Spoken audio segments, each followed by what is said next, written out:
all we are is listless vessels that's just supposed to follow, whatever happens to come down the pike on Truth Social every morning, that's not going to be a durable movement. Hi, Governor DeSantis. Mr. DeSantis. Hey, Governor DeSantis. Hey, DeSantis. Hey, DeSantis. Ron DeSantis. Governor DeSantis. Hi, Governor DeSantis. I'm Michael from South Carolina. My name is Sharon. My name's Deanna. Kansas. West Virginia. Debbie, a Georgia grandmother. I'm Cher. This is Dave in Vermont. We're from Rockwood, Maine. Sherry from the state of Hawaii. I've been a pastor in Franklin County, Ohio for over 15 years. I'm a U.S. Navy veteran. I'm a firefighter and a veteran. I've been in law enforcement for over 30 years. I'm a retired nurse in Boone County, Iowa. A business owner from South Carolina, a mother of 2. Daughter of a World War II hero.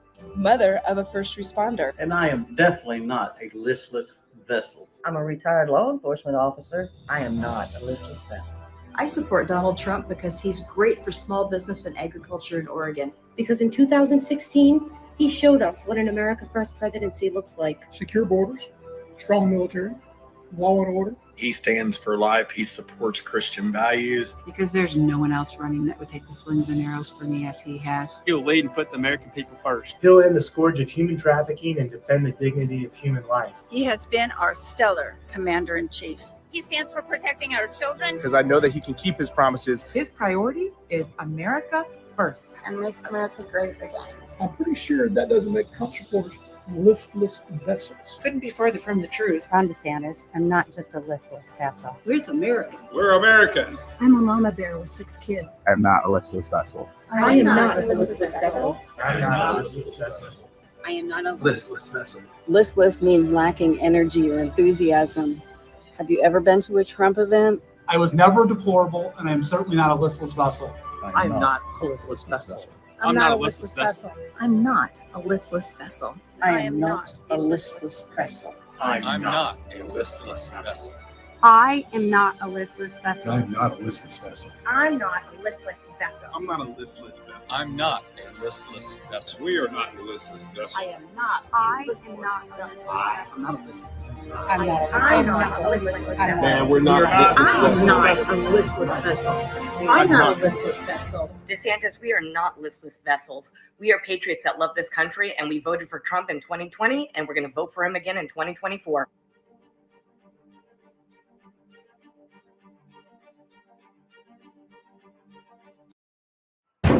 FBI, open up!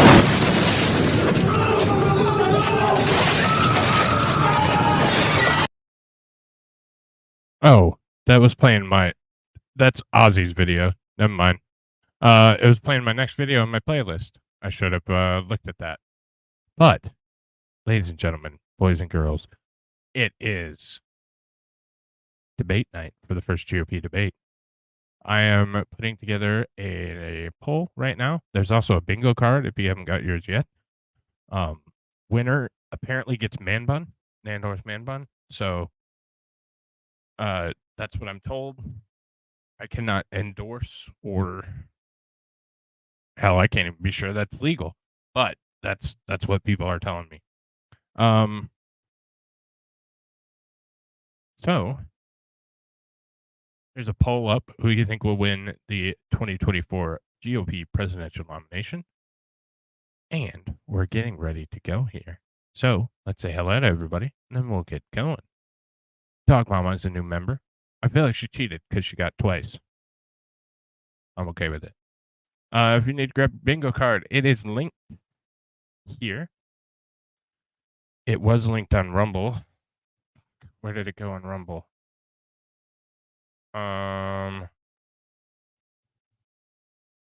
Somebody, does anybody, hang on. Oh, screw you. I can't get to the thing because there's something there. It's on YouTube. If it's not on YouTube, and you're on Rumble, then, AK Robbie, that's not very nice. It's not a good way to start this. But you're entitled to your own opinion.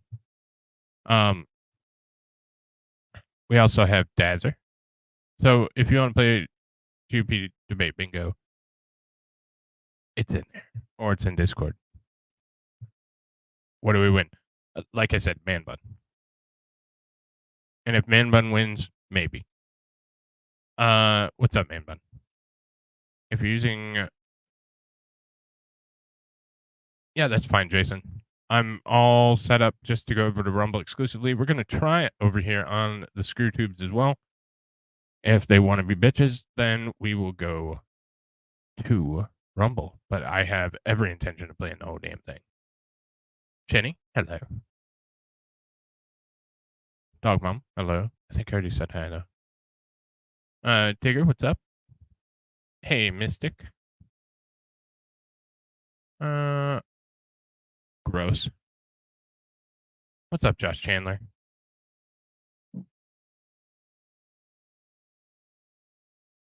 Fox News is the only one hosting the debate, so you don't really have an option. It is all Fox News. Even the non-Fox News feeds have Fox News. At times, I am also a listful vessel. I think we all can be. What's up, tits and ray guns? Am I up? Let me check. Yes, I am, Bobby. God, that would be so much better if they actually fought. Well, Christie would kill everybody, but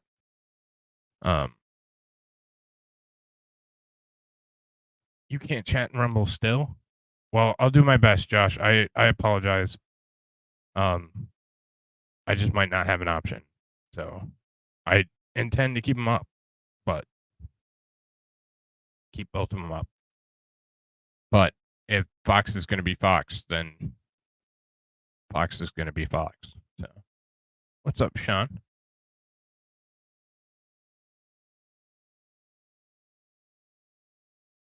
Okay. Usually. Christie would eat everyone. It's a public debate. I'm over it. So, we have about 7 minutes. Candidates are on stage. Christie went to Japan and ate Tokyo? I'm sure he did. Like I said, if Fox wants to be Fox, then they can be Fox. That's fine.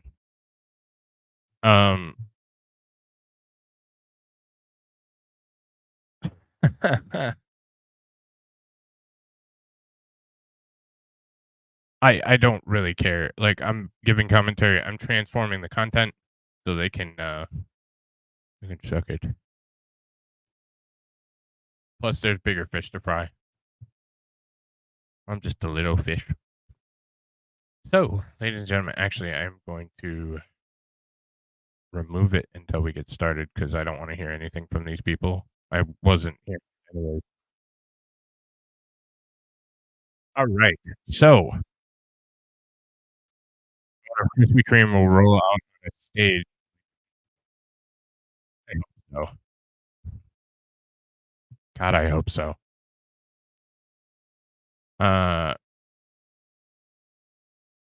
So I can slap you anyways. Sure. So who's on the debate stage tonight? Noticeably empty or removed from the debate stage is former President Donald John Trump, front runner for the nomination and leading heavily in the polls. He decided to forego the debate, although we know he'll be a big topic of it because everybody else is chasing him. Hey, what's up, Caleb G? We will also be having the participants in the debate. So there was a 40,000 donor requirement. So there you had to have at least 40,000 donors, and you had to be at least 1% in the polls. So that led us to 8 individuals. The 8 individuals are former or current, I guess, Florida Governor Ron DeSantis, entrepreneur Vivek Ramaswamy, former Vice President Mike Pence, gross, former South Carolina Governor and U.S. Ambassador to the United Nations Nikki Haley, former New Jersey Governor Chris Christie, South Carolina Senator Tim Scott, former Arkansas Governor Asa Hutchinson, and North Dakota Governor Doug Burgum. Damn, get 1%. Rudy's doing one. Is he just restreaming the debate? Because there are plenty of people, but I want to stream the debate. So,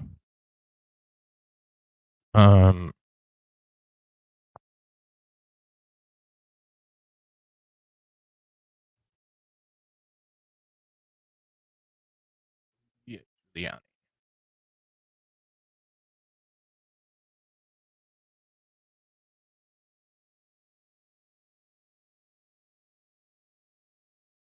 Yeah, he's just talking about it right now.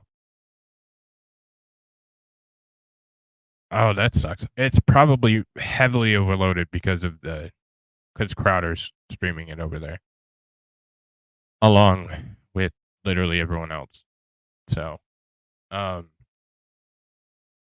yeah, just be patient with it. It should be back up. Once again, couple pre-debate things that we need to take care of. Number one is if you don't have your bingo card, grab your bingo card. Number two, if for some reason we get taken down due to copyright, which we probably will, we'll head over to Rumble. I'll drop the link for the Rumble. I'll actually drop it right now and then drop it again.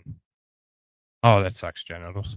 Mine is, I know it's highly loaded right now. So hopefully they get it sorted out and it didn't just crash. Because I have, hey, I got a better idea. The GOP is actually streaming as well on Rumble. So what if we use the GOP and say, fuck news? Yeah, it's running. It's just, you know, when they have big issues like this, they at times have issues going on. But we will stay on. We will stay on as long as humanly possible over here on the YouTubes. Please vote in the YouTube poll. Who do you think will win the GOP nomination? And I think that's all the housekeeping. After the debate, we will be playing the Tucker Donald Trump interview in its entirety right after the debate. But I figured the live debate would be a little bit more poignant than a pre-taped interview, although it will be interesting to see the numbers on that pre-taped interview. So, what's up, Dazza1234? I'm doing great, buddy. Good to see you. Sean, you made it. Thank you, Shenny. There's the bingo card. I put it, I just couldn't get to it because it wasn't working properly. Yeah, so see, even the GOP is restreaming Fox News's. So, yeah, look at this. Holy shit. So, Rumble obviously started working again. 81,000. So yeah, and I realize there's not any volume. I don't want to go until we have to go. So I was going to let it kind of hang out and play for a minute until we get into it. The GOP says the reason that they are going to be having this first debate in Milwaukee, Wisconsin, is because Milwaukee is now a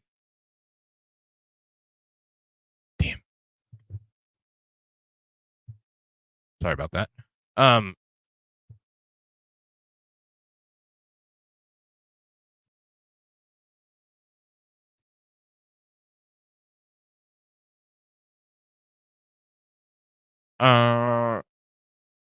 Damn.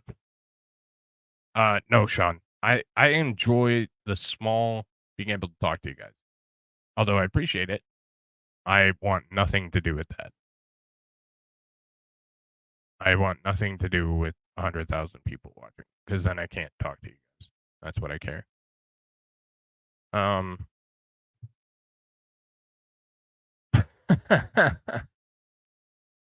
mean, it's personal choice, but could help. But anyways, they are picking Wisconsin, Milwaukee, Wisconsin, because Wisconsin is a battleground state that they think they need to win the election. So let's see what happens, ladies and gentlemen. Presidential campaign live at Fiserv Forum in Milwaukee. 8 Republican candidates have qualified and have chosen to be here on our debate stage tonight. They are here to lay out their vision for America, as they battle for the GOP nomination. Good evening, everybody. I'm Martha McCallum. And I'm Brett Baer. This is the very same stage on which the Republican choice for president will accept the party's nomination next summer.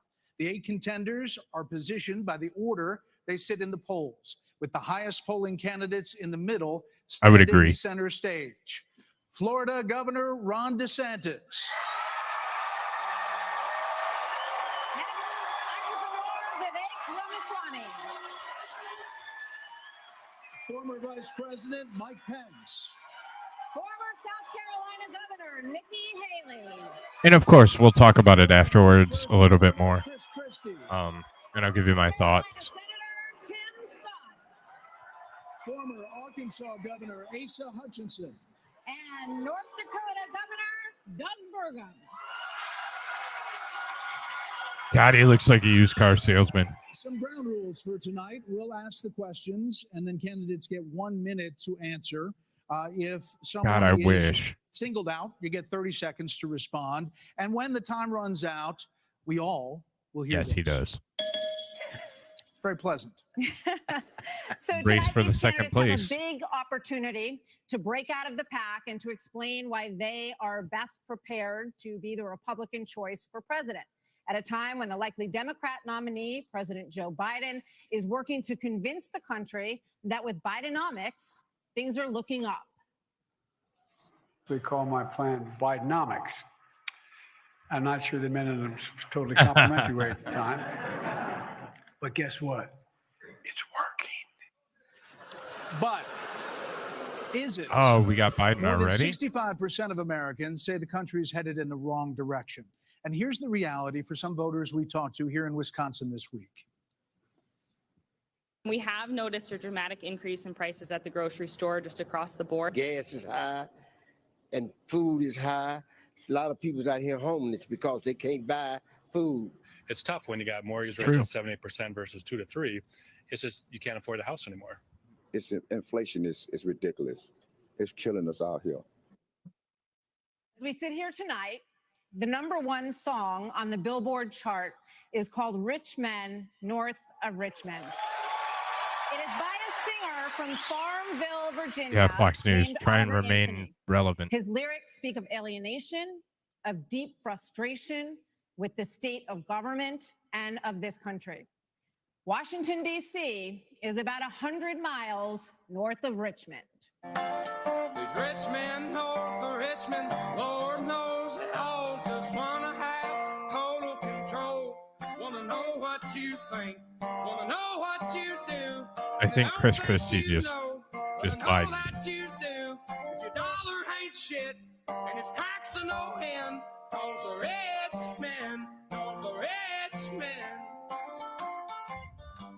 So, Governor DeSantis, why is this song striking such a nerve in this country right now? What do you think it means? Our country is in decline. This Holy shit, they already struck the GOP. decline is not inevitable. It's a choice. We need Maybe to not. send Joe Biden Hang back on. to his basement and reverse American decline. That was weird.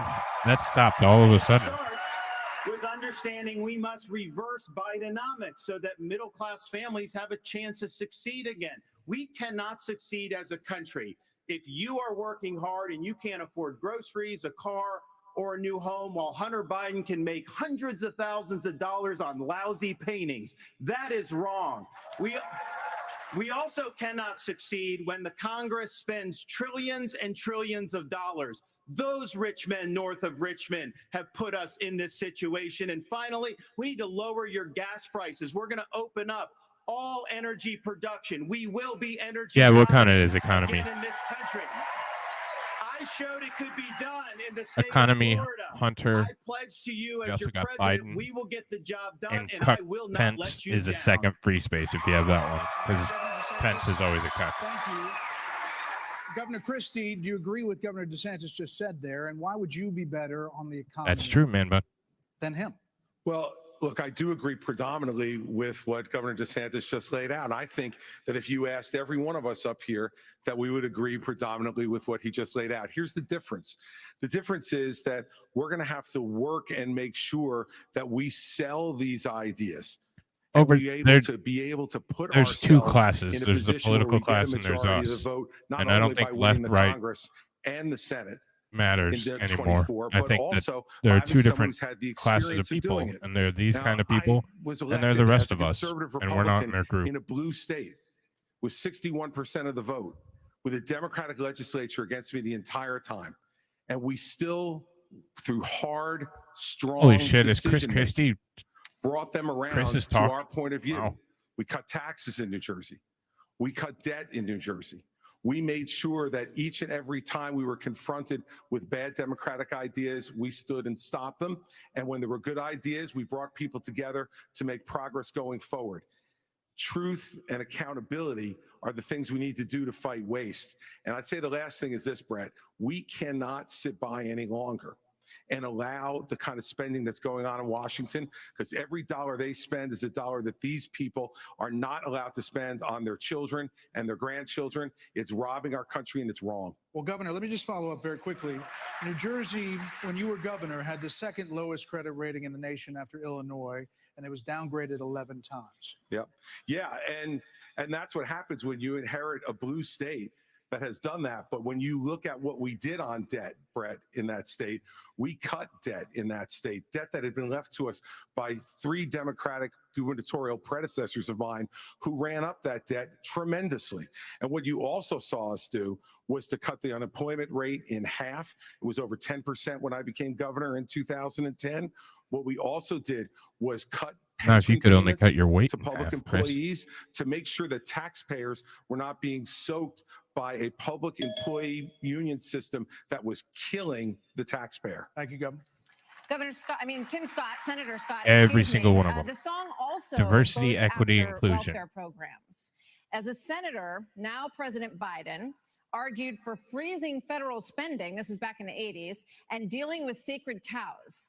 He does not talk about that anymore. ESG scores You are have been a senator, equity though, for 10 something years. something. So what have you done to rein in the increasing size of government? Well, thank you for the question. Over the last several years, I've had an opportunity to vote against spending package after spending package after spending package. What we also need to understand is that Joe Biden's Bidenomics has led to the loss of $10,000 of spending power for the average family. When you see 16% inflation, your gas is up 40%, your food is up 20%, your electricity is up 20%. We can stop that by turning the spigot off in Washington, sending the money back to the states, and allowing the decisions to be made at their own houses. I helped write the Tax Cuts and Jobs Act in 2017. We cut taxes for a single mom like the one that raised me by 70%, for dual households by 60%, returning to the average family $4,000. If you don't send it to Washington, we can't spend it. That's good news for the American people. Okay, but just to follow up, you did, during the Trump administration, you approved 4.4 trillion, 4.1 trillion, 1.7 trillion over the course of that administration. That's a lot of money. There's no doubt that during the Trump administration, when we were dealing with the COVID virus, we spent more money. But here's what happened at the end of our time in the majority. We had genitals, low only unemployment, 20%. record low unemployment, 3.5% Because they're for out the of majority touch. of the population, 70-year low for women. African Americans, Hispanics, and Asians had an all-time low. but our inflation was at 2%. Under Joe Biden, we've seen the exact opposite. We've seen inflation explode, which led to 12 Federal Reserve increases that's devastating home buyers today. Mr. Ramaswamy, you're listening to these answers. If I may, No, hold that on one was our second. We're going administration, to. so I don't know if I get a chance to respond. He didn't Oh, mention you specifically, but Pence we'll is be trying with to you in grow a second, balls? Mr. Vice President. Oh, Mr. that's great. Ramaswamy, listening to all of this, why should voters choose you over Our more energy prices experienced doubled as politicians well. on this stage? You're basically, a blank slate for people. You're Brazil, 38 years Russia, old. India, You've China, said that you only South voted in 2 Africa. presidential Right. elections It's before going on right this now. moment, this It'll be political there. race. So first, let me just address a question that is on everybody's mind at home tonight. Who the heck is this skinny guy with a funny last name, and what the heck is he doing in the middle of this debate stage? I'll tell you, I'm not a politician, Brett. You're right about that. I'm an entrepreneur. My parents came to this country with no money 40 years ago.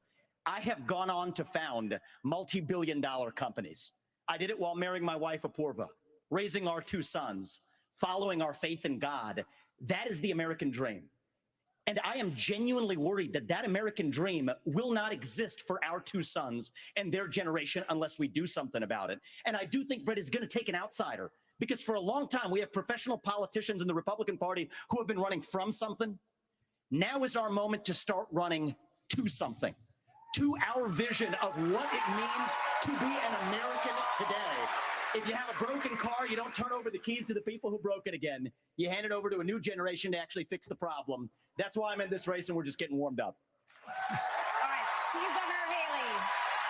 So why are I you just better don't like him. positioned to turn It has around this nothing to do with economy his that we've last heard name. all of these voters talking about tonight? Then Mr. Ramaswamy, who is a successful entrepreneur nationally right now, he's beating you in the polls. Well, I don't care about polls. What I care about, the fact is that no one is telling the American people the truth.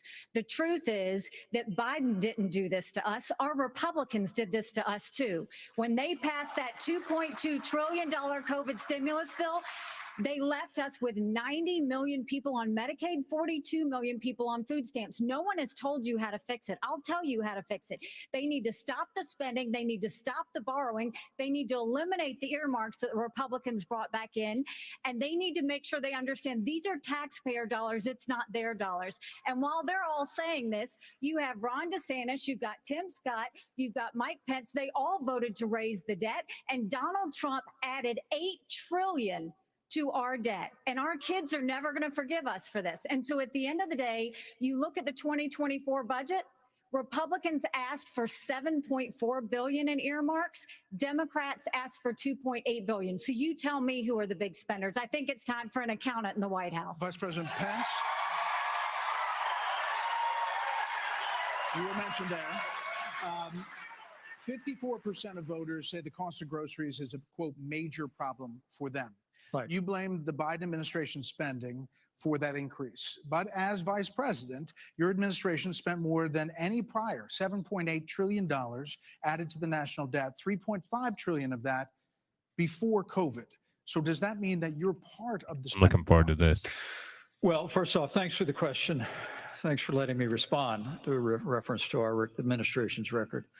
I'm incredibly proud of the record of the Trump-Pence administration. I mean, in 4 short years, we rebuilt our military. We revived our economy. We unleashed American energy. And we appointed 3 conservatives to the Supreme Court that gave the American people a new beginning for the right to life. Now, Martha, you And you asked did earlier none of that. who's the most best prepared for this job. And I must tell you, with all due respect to all of my friends on the stage, and even to one that's probably looking on, I think unquestionably I am the best prepared, the most tested, the most qualified and proven conservative in this race. I was a leader in the Congress of the United States. I led Indiana where we balanced You're budgets. supposed to and had a decertify AAA the bond election rating bribe, but when I was didn't do governor. that.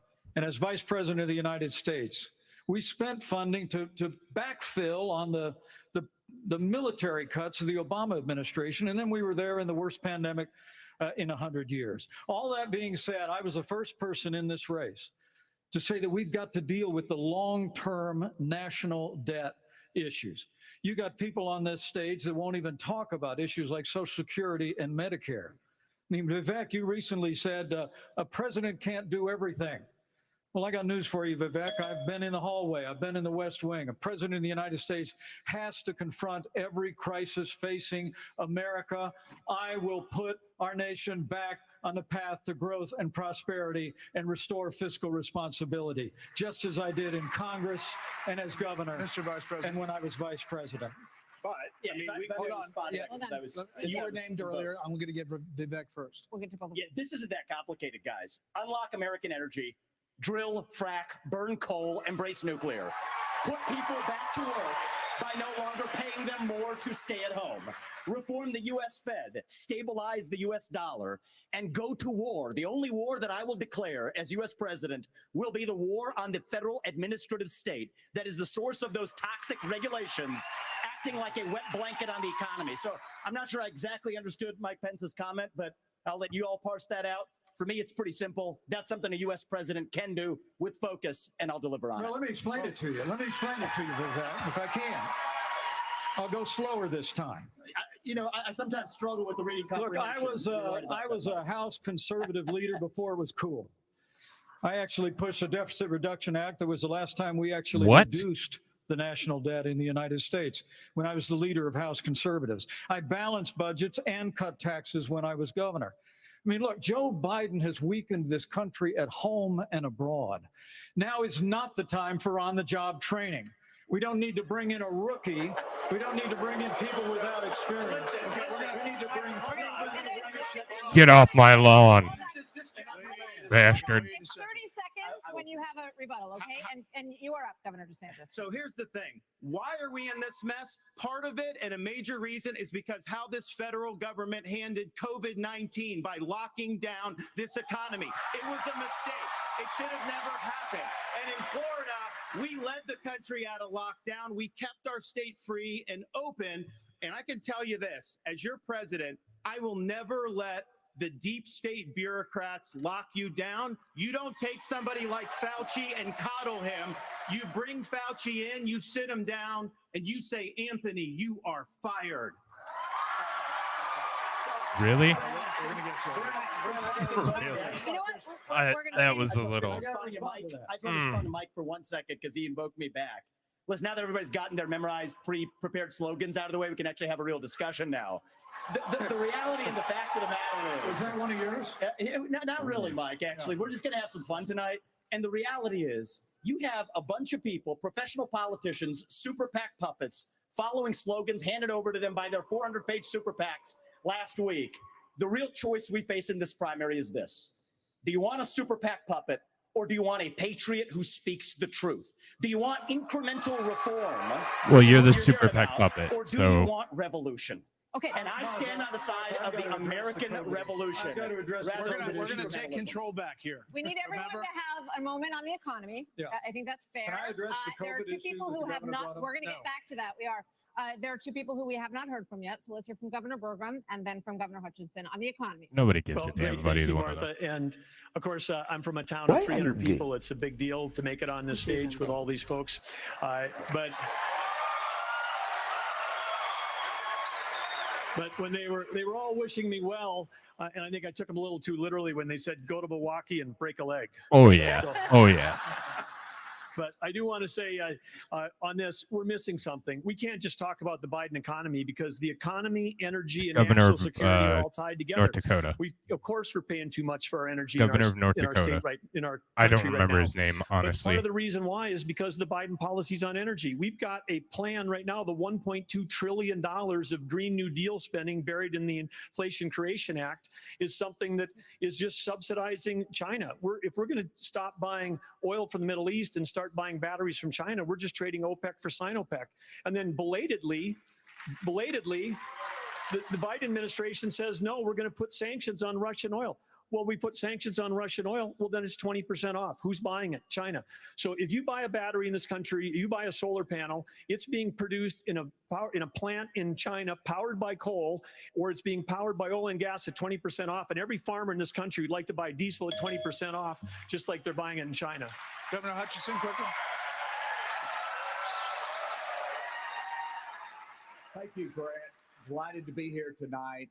And let me just tell you that I'm a pro-life governor from a conservative state that have a conservative record in which I lowered taxes in Arkansas as governor. I created a $2 billion surplus that I passed over to my successor, and I made sure that we shrunk the size of government. We have 14% fewer state employees in Arkansas after I left government than when I took over as governor 8 years ago. I tell that because that's what we need in Washington, D.C. We need somebody who can actually constrain the growth of the federal government, that can actually reduce This the guy's size, claim to and I fame is he pledge to hates reduce Trump. by 10% our federal non-defense workforce. That's a specific pledge to make that attacks the administrative state. And let me applaud some of the business partners that are here that have had success in business. But let me tell you, I've been a federal prosecutor. I've served our country in terms of being head of the DEA, in Homeland Security, in times of crisis. And while I think that that's experience that is important for the Yes, it future is, of our Ober. country, to be the president of the United States that can lead with positive solutions and be held accountable. Thank you. We have a lot of topics to get to, and I promise we're going to get to everyone if we play within the rules. Okay, next topic. More than 1,000 people are still unaccounted for in Maui after the deadliest U.S. wildfire in more than a century. Hawaii's governor and White House officials said that climate change amplified the cost of human error. And a tropical storm hit California for the first time in 84 years.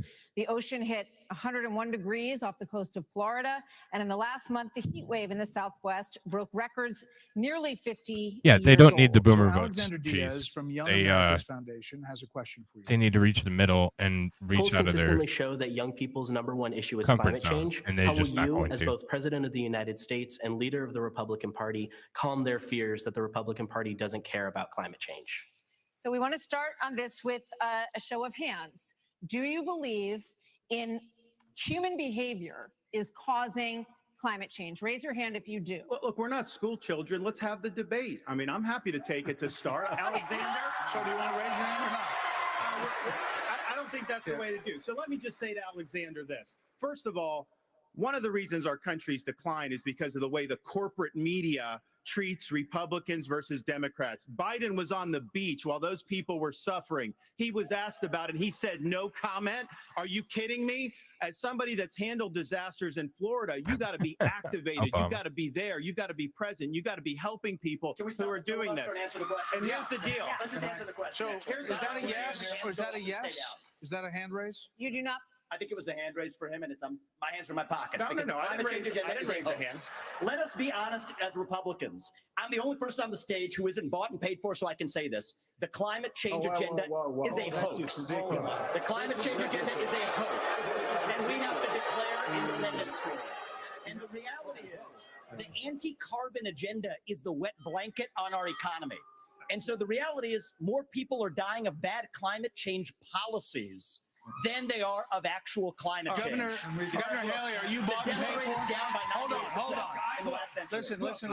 I didn't like the cut in, Hold on. and I didn't like the. I've had enough already tonight of a guy who Oh, shut up, sounds like Chris Christie. ChatGPT standing up here. And the last person in one We of already these had name debates, calling. Brett, who stood in the middle of the stage and said, "What's a skinny guy with an odd last name doing up here?" was Barack Obama, and I'm afraid we're dealing with the same type of amateur standing on stage tonight. Come over and give me a hug. Give me a hug just like you did to Obama. The same type of amateur. And you'll help elect me just like you did to Obama, too. Give me that The damn same hug, brother. type of amateur. Hold on. Would you like to would you like to respond? Are you So, bought and Brett, paid what I for? would like to say is the fact that I think this is exactly why Margaret Thatcher said, if you want something said, ask a man. If you want something done, ask a woman.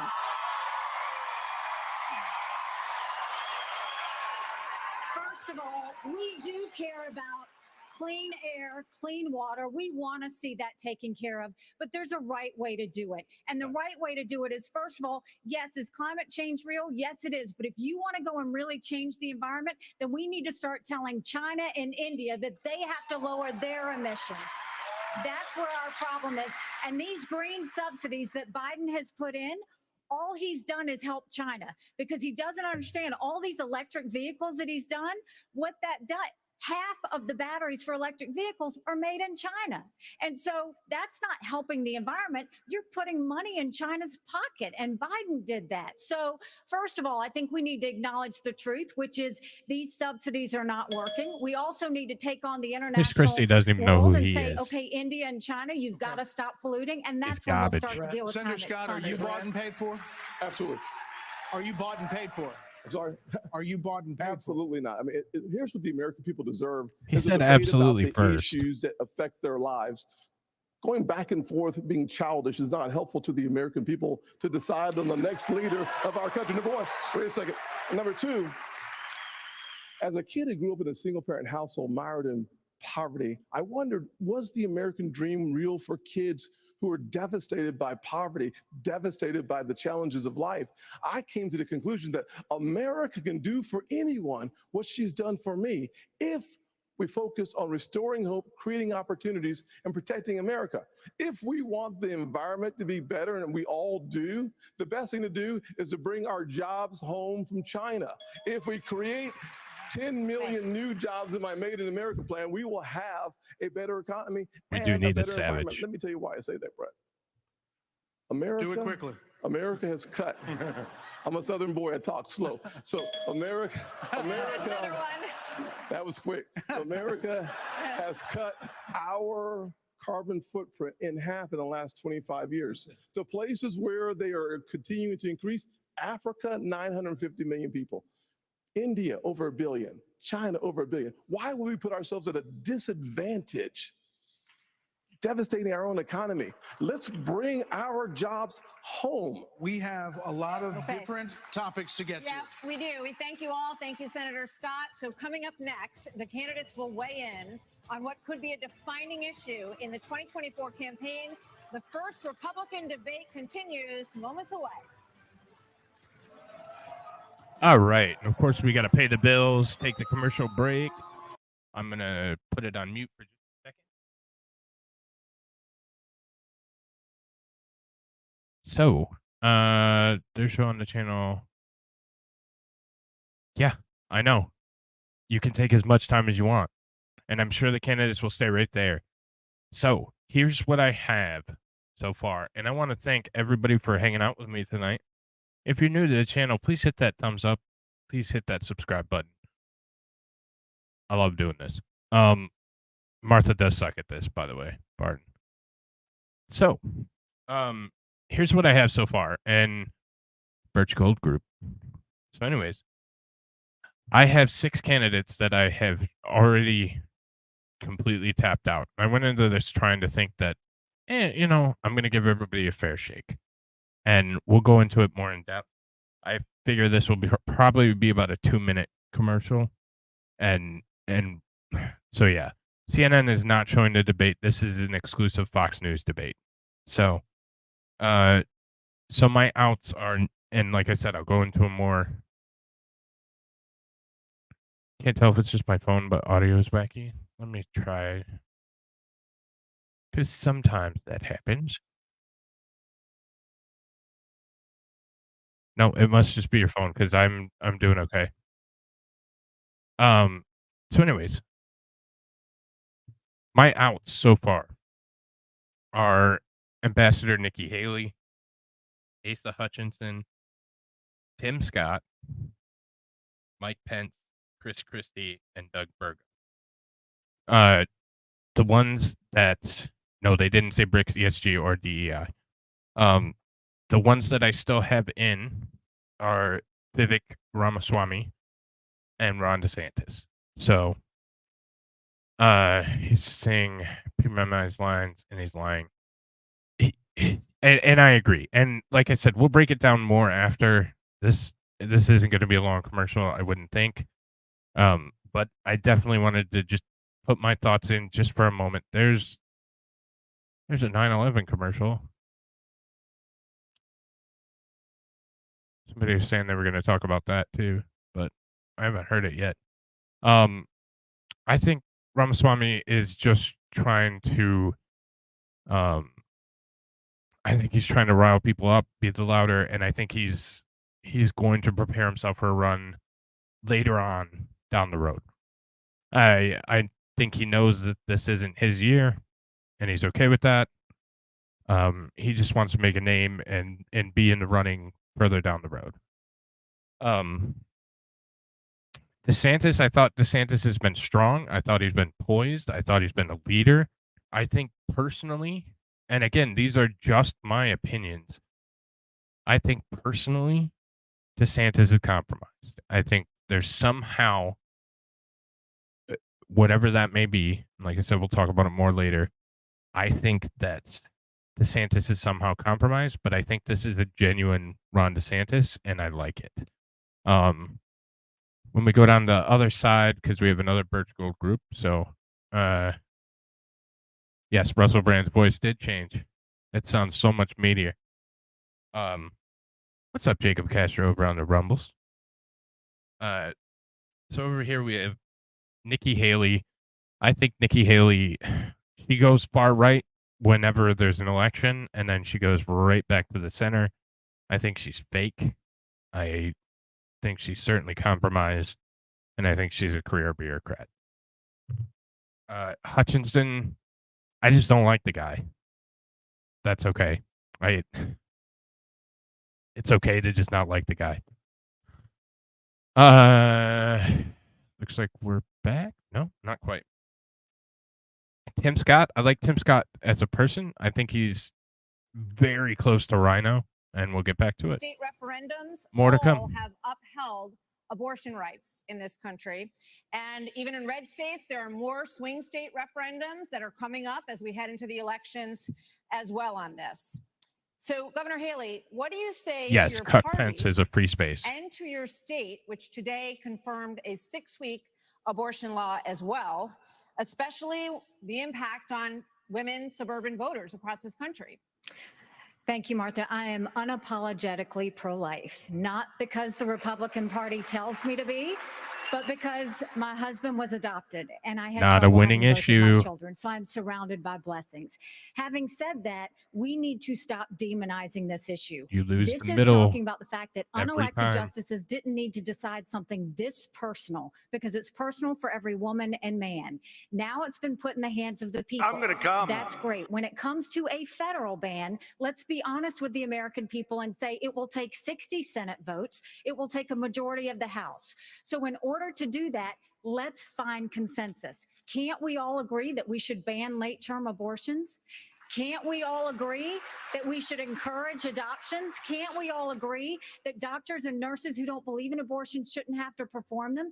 Can't we all agree that contraception should be available?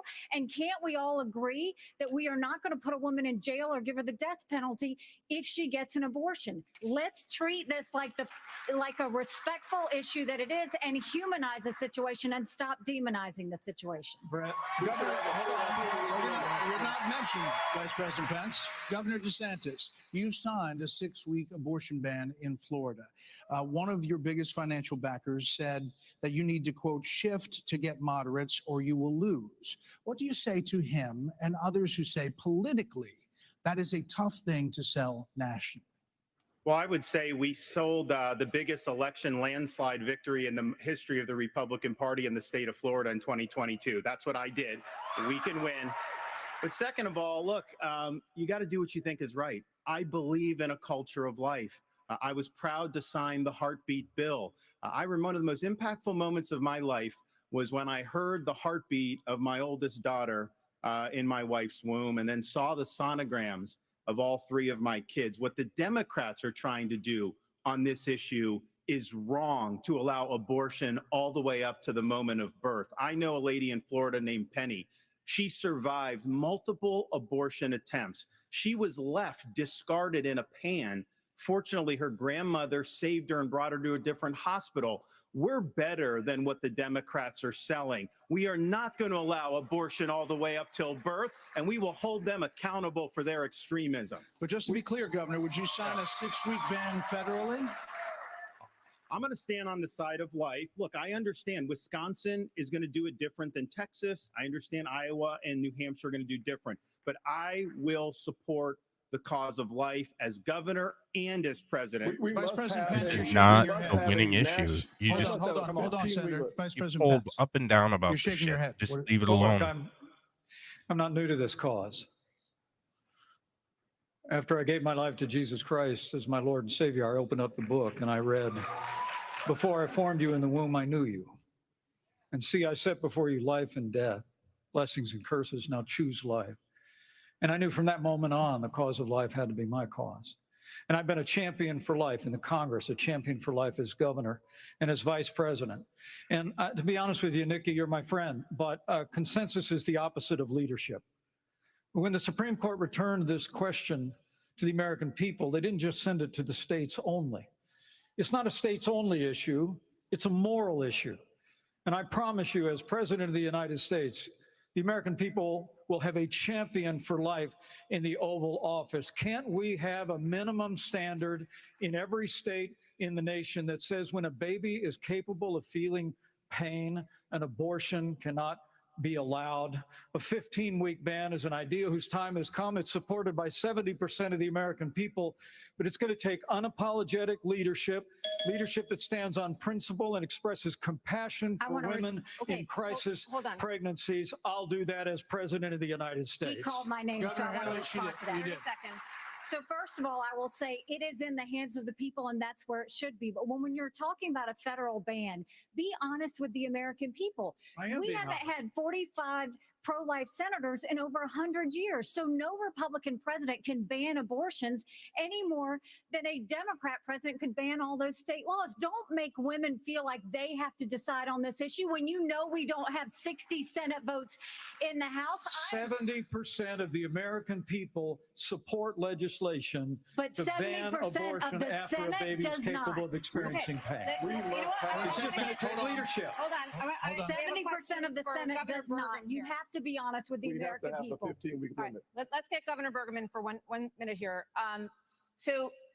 But the Supreme Court did overturn Roe v. Wade, and the result of that decision was that it went back to the states. So that's where it is right now. So as I understand it, you are not in favor of a federal ban. What do you say about the states? There's about 5 of them, including New Jersey, I think a few others, that allow abortion up until the time of birth, though. If you were president, would you be able to abide that? Well, first of all, I'm a pro-life governor of a very pro-life state. And this issue is, of course, very important. But I am on the record, and I stand behind that we should not have a federal abortion ban. We should not. And the reason why we shouldn't is very simple. It's the 10th Amendment in the Constitution. In the Constitution, which the states created the federal government, not the other way around, it says that there were certain duties allowed to the federal government delegated to them by the states. The rest are left to the states, comma, or importantly, or to the people. We need to get back to freedom and liberty for the people in this country. And we can't have Republicans who fight for 50 years for this great cause and to return it back to the states. And then the next day they turn around and go, no, the feds should do that, because the feds are stepping into people's lives. They're stepping into people's businesses over and over. If we say that the feds should be in on this one, where do we stop? I say that we follow the Constitution, and this is returned to the states. This is where it should be. But Governor Burgum, you signed a 6-week ban. Time out. You signed a 6-week ban. Governor Burgum, you signed a 6-week ban. So you're saying federally, it's all going to go to the states. Yes, and what is going to work in New York will never work in North Dakota, and vice versa. That's Governor why 50 Asa states. Hutchinson, That's why right here. 50 states. This is too important of an issue that I have to address. First of all, the Supreme Court gave it back to the elected representatives, whether it's the states or whether it's the United States Congress. That's so there right. is authority, and that's why President Biden is pushing for a Democrat proposal, which is, in essence, abortion on demand through the term. So they have their extreme position at a national level. It's most likely going to be addressed in the states, but it's certainly fine for it to be addressed at the national level as well. Arkansas has the record of being the most pro-life state in the nation. I signed 30 pro-life pieces of legislation while I was governor. And every state can determine a different outcome here. And it is the most important issue for women and for the unborn child, and for our country that we get this right. It's going to be a continued debate. Let's talk about it in terms of compassion, in terms of protecting the life, and also understanding how we have to enhance adoption services, how we have to enhance maternal care. Those things we've done in Arkansas and are important for our nation's future. There are a lot of issues that are very important. Senator, I'll let you. Not outlined in the Constitution. It's We a state cannot issue. let Leave it to the states like states and California, stay the hell New out of York, it. and Illinois have abortions on demand up until the day of birth. That is immoral. It is unethical. It is wrong. We must have a president of the United States who will advocate and fight for, at the minimum, a 15-week limit. I am 100% pro-life conservative. I have 100% pro-life record. I got to tell you, though, we must fight for life. Our Declaration of Independence says our Creator gave us inalienable rights that include life. That is a list. That is an issue we must solve. We can't leave it to Illinois. We can't leave it to Minnesota. We can't leave it to Illinois. We must solve that issue. I disagree, with a Mr. 15-week limit at Senator. a minimum. Thank you, Brett, I Senator. think we're all pro-life, but Thank what you. I would love is for someone to ask Biden and Kamala Harris, are they for 38 weeks? Are they for 39 weeks? Are they for 40 weeks? Because that's what the media needs to be asking. All right. Another issue is America and the crime crisis, the homelessness crisis. American cities are in decline. People are moving out as homelessness, drugs, crime move in. There are problems accelerated. They did accelerate during the pandemic and are still rising, actually. Murders in Los Angeles, New York, Chicago, all up 30% between 2019 and 2022. Homelessness is up 11%, the largest jump in recorded history. Vice President Pence, a lot of this began in the COVID era. How much of what we're seeing happening around this country is a result of those COVID lockdowns? And is your administration in part to blame for how we got here? Well, I think what's in part to blame is the Democrats been talking about defunding the police for the last 5 years. And we ought to be funding law enforcement, particularly in our major cities, at unprecedented levels.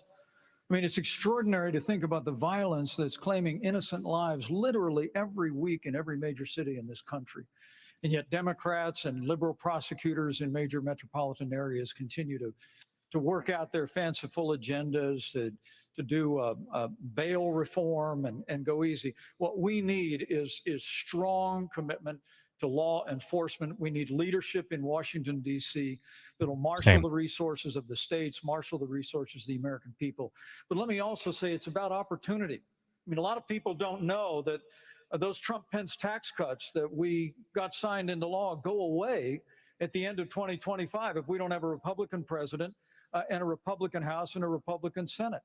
When I'm president of the United States, we're actually going to cut taxes further. We're going to extend those tax cuts, and we're going to close the Federal Department of Education, block grant all that funding back to the states. With a growing economy and educational choice and law enforcement, we will bring our cities back. Governor Christie, another issue. This weekend here in Milwaukee, reports say there were 30 shootings, and a number of them including kids.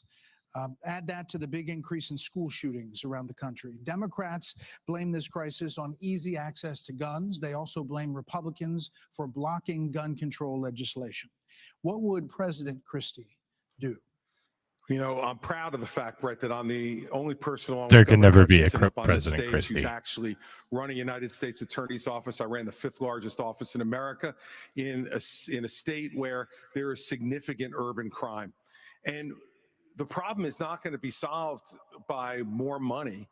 The problem is that these prosecutors in these localities in the states are refusing to do their job and to arrest violent criminals. So what a President Christie would do is appoint an attorney general who would instruct each of the 93 U.S. attorneys that they are to take over Just the a line bigger. prosecution of violent crime in every one of those cities that are failing to do so. We have plenty of room in the federal prisons to lock up these violent criminals and clean up what's going on all across this country in these individual cities.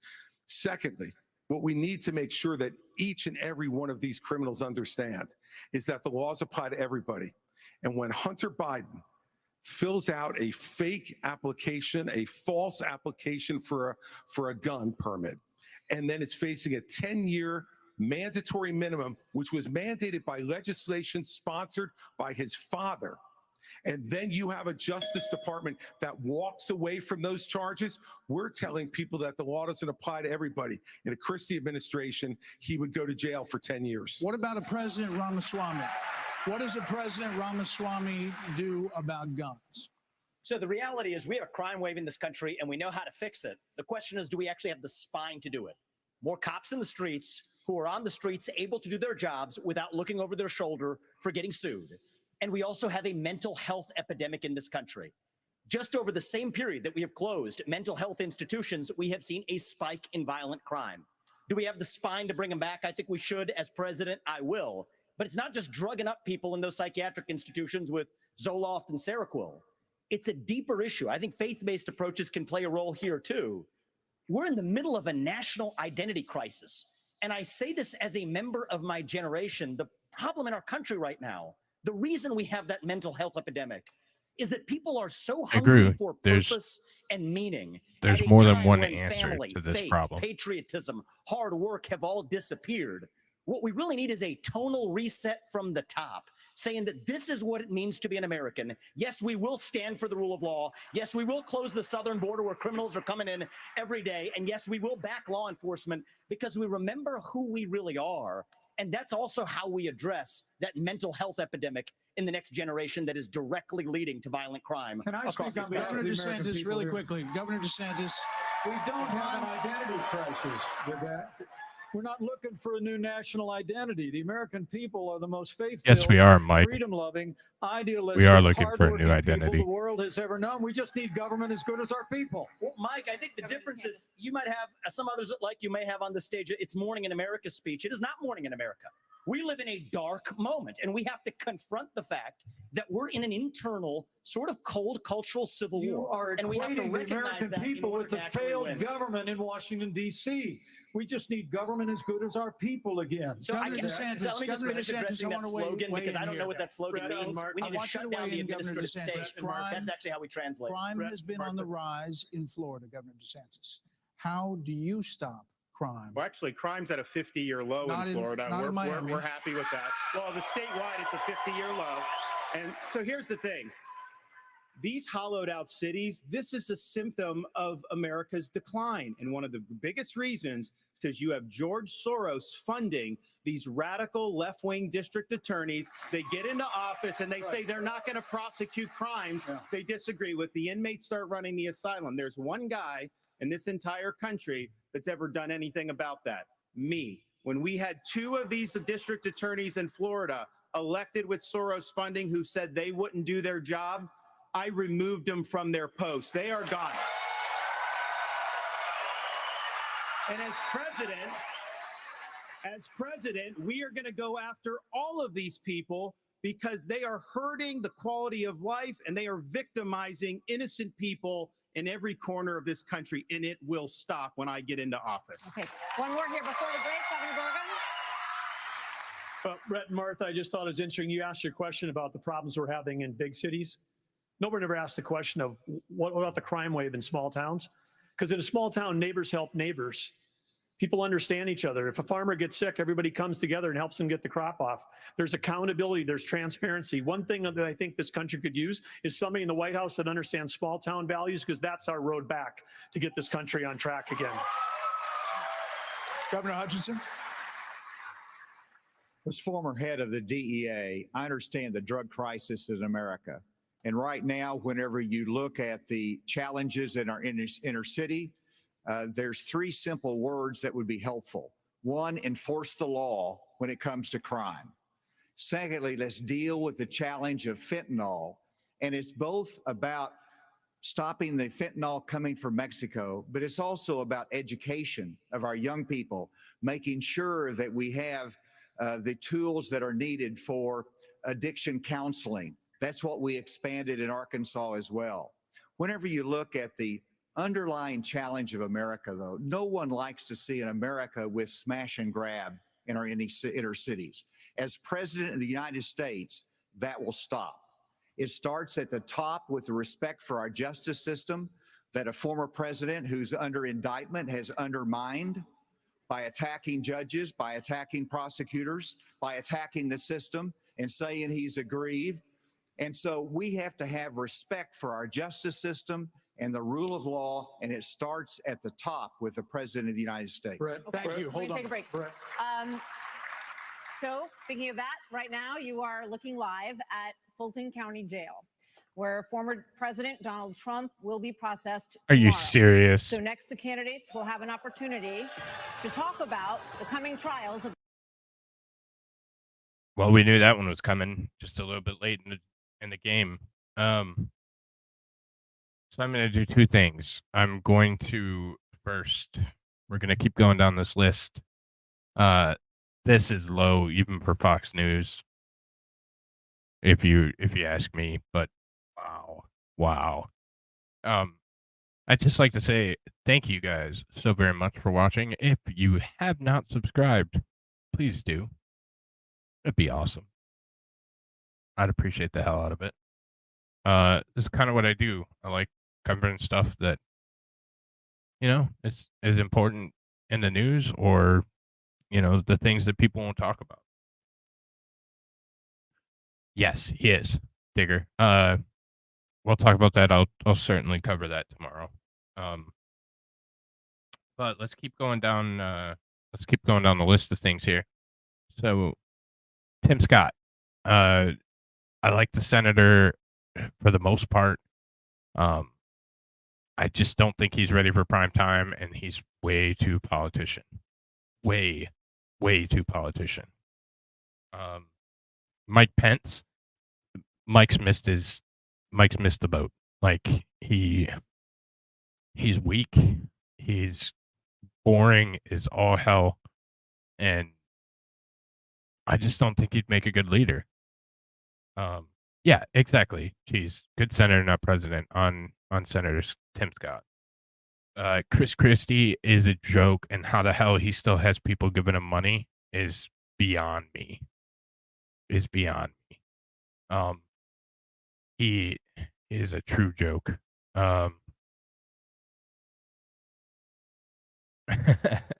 Thanks, Sage. I appreciate it, buddy. And then Doug Burgum, I've liked actually what he's had to say. I think he is very stale in his delivery, and I don't know that the way that our politics are set up right now, that he would be able to ever get it up and rolling. Genuine, not Ron Paul enough. Yeah. I think that's my main complaint. Hence, he's boring, but not as boring as Biden. I think he is. I think he's just very dry. I don't like him for the way he behaved after the Trump administration, and kind of broke tradition and did what he did with all of that. I do like Doug's answers. I think that Doug's had a solid debate. We may see a rise, but he's not a president. He's not president material from what I've seen. Could be. Very well could be. Border security and strengthen our military. Yeah, that would be nice. I do like how they kind of ducked around any gun crime whatsoever, or there will never be any agreement on the topic. It's always going to be back, forth. And we've seen the American people don't agree with the heavy-handed pro-life Republicans. We just, and if you want to win an election, if you want to turn somebody off, I'm not saying hide your opinion, but damn, like, at least, maybe not address that one as head on. So, yes, they did lose the election because of the abortion ban. And it's not their place. It's not their place. So, but yeah, it's a states' rights issue, and it should go to the states, and it's not even a federal power, so it shouldn't even be discussed. And again, we're about to get back to it here in just a second, but again, we can all have different opinions, we can all have different perspectives, but let's try and be respectful to each other, and you know, everybody has a different view, and you might learn something. So, not that anybody wasn't. I was just saying that. Elephant not in the room. Former President Trump has been indicted in 4 different states on 91 counts. He will be processed tomorrow in Georgia at the Fulton County Jail for charges relating to the 2020 election loss. You all signed a pledge to support the eventual Republican nominee. If former President Trump is convicted in a court of law, would you still support him as your party's choice? Please raise your hand if you would.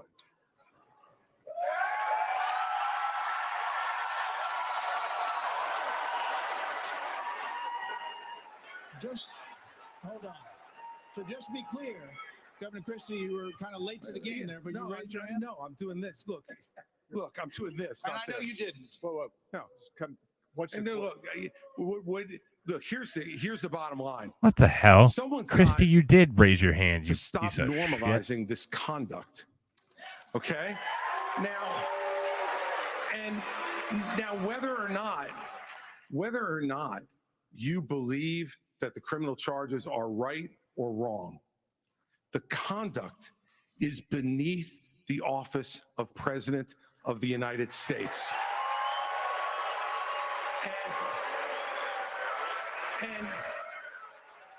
And you know, this is the great thing about this country.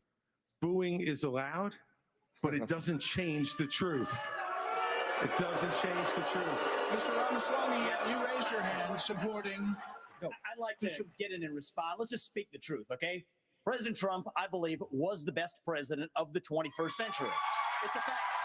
And Chris Christie, honest to God, your claim that Donald Trump is motivated by vengeance and grievance would be a lot more credible if your entire campaign were not based on vengeance and grievance against one man. And if people at home want to see a bunch of people blindly bashing Donald Trump without an iota of vision for this country, they could just change the channel to MSNBC right now. But I'm not running for president of MSNBC. I am running for president of the United States. We're skating on thin ice, and we cannot set a precedent where the party in power uses police force to indict its political opponents. It is wrong. We have to end the weaponization of justice in this country. 30 seconds, Governor. You know, let me tell you. No, I'm sorry. 30 seconds, Governor. You make me laugh because you sit here in an answer. You sit here in an answer, right? Boo. Yeah, there goes your campaign, Chris. You sit here in an answer. Go ahead, Governor Christie. Hold on, Governor Christie. Hold on. Well, so listen. He just said the they more could time boo. we spend doing this, the less time Oh, that shut we up, talk Brad about Bear. issues you want to talk about. So let's just get through this section. Governor Christie. You sit here talking about how you want to stand up for the rule of law. Yes. And law and order. And the fact is that it can't be selective. In your book, you had much different things to say about Donald Trump than you're saying here tonight. That's not true. No, it is very true. That is not It's true. very true. I read it, Because and I there's a know. difference Look, between bad I know. behavior and illegal By the way, behavior, Chris. And you as a by the way, prosecutor should know better. Yeah, you know what? I know a lot There's better. a difference between I bad know, behavior. And I know a lot better than you do. You've never done it like you've never done anything to try to advance the interests of this That government. was a except to put campaign yourself dying forward as a right there. candidate tonight. Chris Christie and here's the thing. is done. We've stood up for law and order. I did it as U.S. attorney. I did it as governor. And I am not going to bow to anyone when we have a president of the United States who disrespects the Constitution. He said, your MSNBC contributor. he said, These are politicized indictments, and we have to call out the truth. Martha, it's important to say that the president said, Donald Trump said, it's okay to suspend the Constitution. Now, the oath you take is to preserve protect, and defend, not suspend. I will always stand up for our Constitution, regardless of the political pressure. We have another question for you. We're going to get everyone in on this issue, but I have another question. I have another question. Hold on, you will. All right. So President Trump's former vice president is on this stage tonight. He has faced hecklers on the campaign trail over his actions on January the 6th. On that day, the vice president moved forward with the certification of the election. So do you believe that Mike Pence did the right thing, Senator Scott? Do you believe he did the right thing? Absolutely. He did the right thing. Number one. Number two, we should be asking ourselves a bigger question about the weaponization of the Department of Justice. When I'm president, the first thing I'll do is fire Merrick Garland. Second thing I'll do, fire Christopher Wray, because we need Lady Justice to wear a blindfold. Without that, no one has confidence in our justice system. 17% of Republicans have confidence in our Department of Justice. Here's why. We keep seeing not only the weaponization of the Department of Justice against political opponents, but also against parents who show up at school board meetings. They're called, under this DOJ, they're called domestic terrorists. Firing Christopher Wray, that's not shut down the FBI. Actually have the courage to get it right. Mr. Ramaswamy, let me finish my comments. Yes. Not only that, in addition to that, we see the SWAT team show up at pro-life activist homes with guns drawn, because this DOJ uses their power, uses their authority, not just against political opponents, but against conservatives and conservative causes. It is time for a change in America, and I will bring that change to the greatest nation on God's green earth.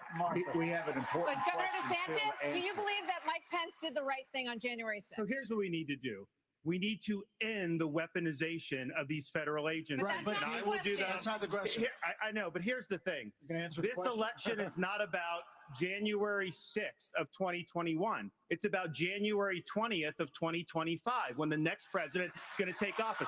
I know what the Democrats would like to do. They want to talk about all these other issues, but we've got to focus on your future. We've got to focus on reversing the decline of our country. Right. I learned in the military, I was assigned with U.S. Navy SEALs in Iraq, that you Yeah, focus Sean on and the mission Thorium, I wasn't a big above fan all of that. else. You can't get distracted. So Republicans, we've got to look forward, and we've got to make sure that we're bringing the message that can win in Vice November President Pence, 2024. Did not answer the question. Vice President Pence, The mission of the President what do of the you United think, Vice States President? is to support and defend the Constitution of the United States. I think the American people deserve to know whether everyone on this stage agrees that I kept my oath to the Constitution that day. There's no more important duty. So answer the question. I've answered this before. So yes. Why are we? Mike did his duty. I got no beef with him. But here's the thing: is this what we're going to be focusing on I'm relieved. going forward? The rehashing of this. I'll tell you, Governor the DeSantis, Democrats would love that, we and they spent- will win if we Governor let them get away DeSantis, with it. rehash. I'm not letting Biden hang out in the basement this time. We're going to run him ragged around this country, and we're going to hold him accountable. Let me just say, Governor DeSantis, we spent an hour talking about policy. Former President Trump is beating you by 30, 40 points in many polls. So it is a factor in the GOP primary. Governor Hutchinson, you did not raise your hand.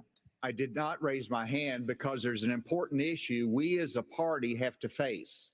And over a year ago, I said that Donald Trump was morally disqualified from being president again as a result of what happened on January 6th. More people are understanding the importance of that, including conservative legal scholars who says he may be disqualified under the 14th Amendment from being president again as a result of the insurrection. This is something that could disqualify him under our rules and under the Constitution. He is not And so, disqualified from running. obviously, I'm not going to support somebody who's been convicted of a serious felony or who is disqualified under our Constitution, and that's consistent with RNC rules.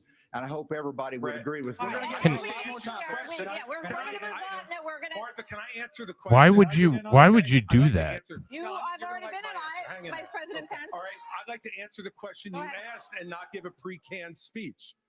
Mike Pence stood for the Constitution.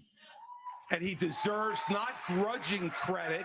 He deserves our thanks as Americans for putting his oath of office and the Constitution of the United States before personal, political, and unfair pressure.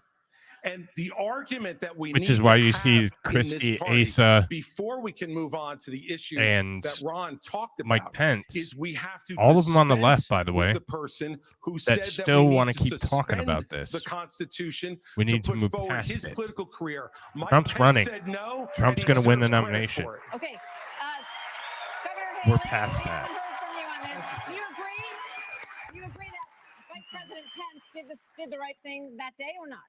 I do think that Vice President Pence did the right thing. And I do think that we need to give him credit for that. But what I will also tell you is, look, I mean, when it comes to whether President Trump should serve or not, I trust the American people. Let them vote. Let them decide.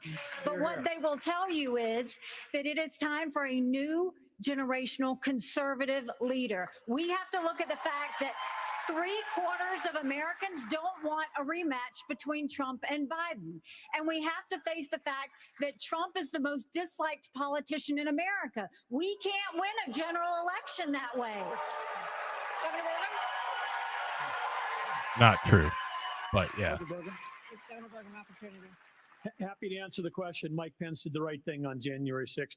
But I would say you started off the top of this hour saying we're going to talk about China, Ukraine, education. We are. China is the number one threat to our country. And every minute that these 8 candidates spend talking about the past instead about the future is time that is just you know who loves it? Biden loves it, but China loves it when we're talking about the past. Okay, as promised, we were going to spend a few questions on it, let people say what they wanted to say.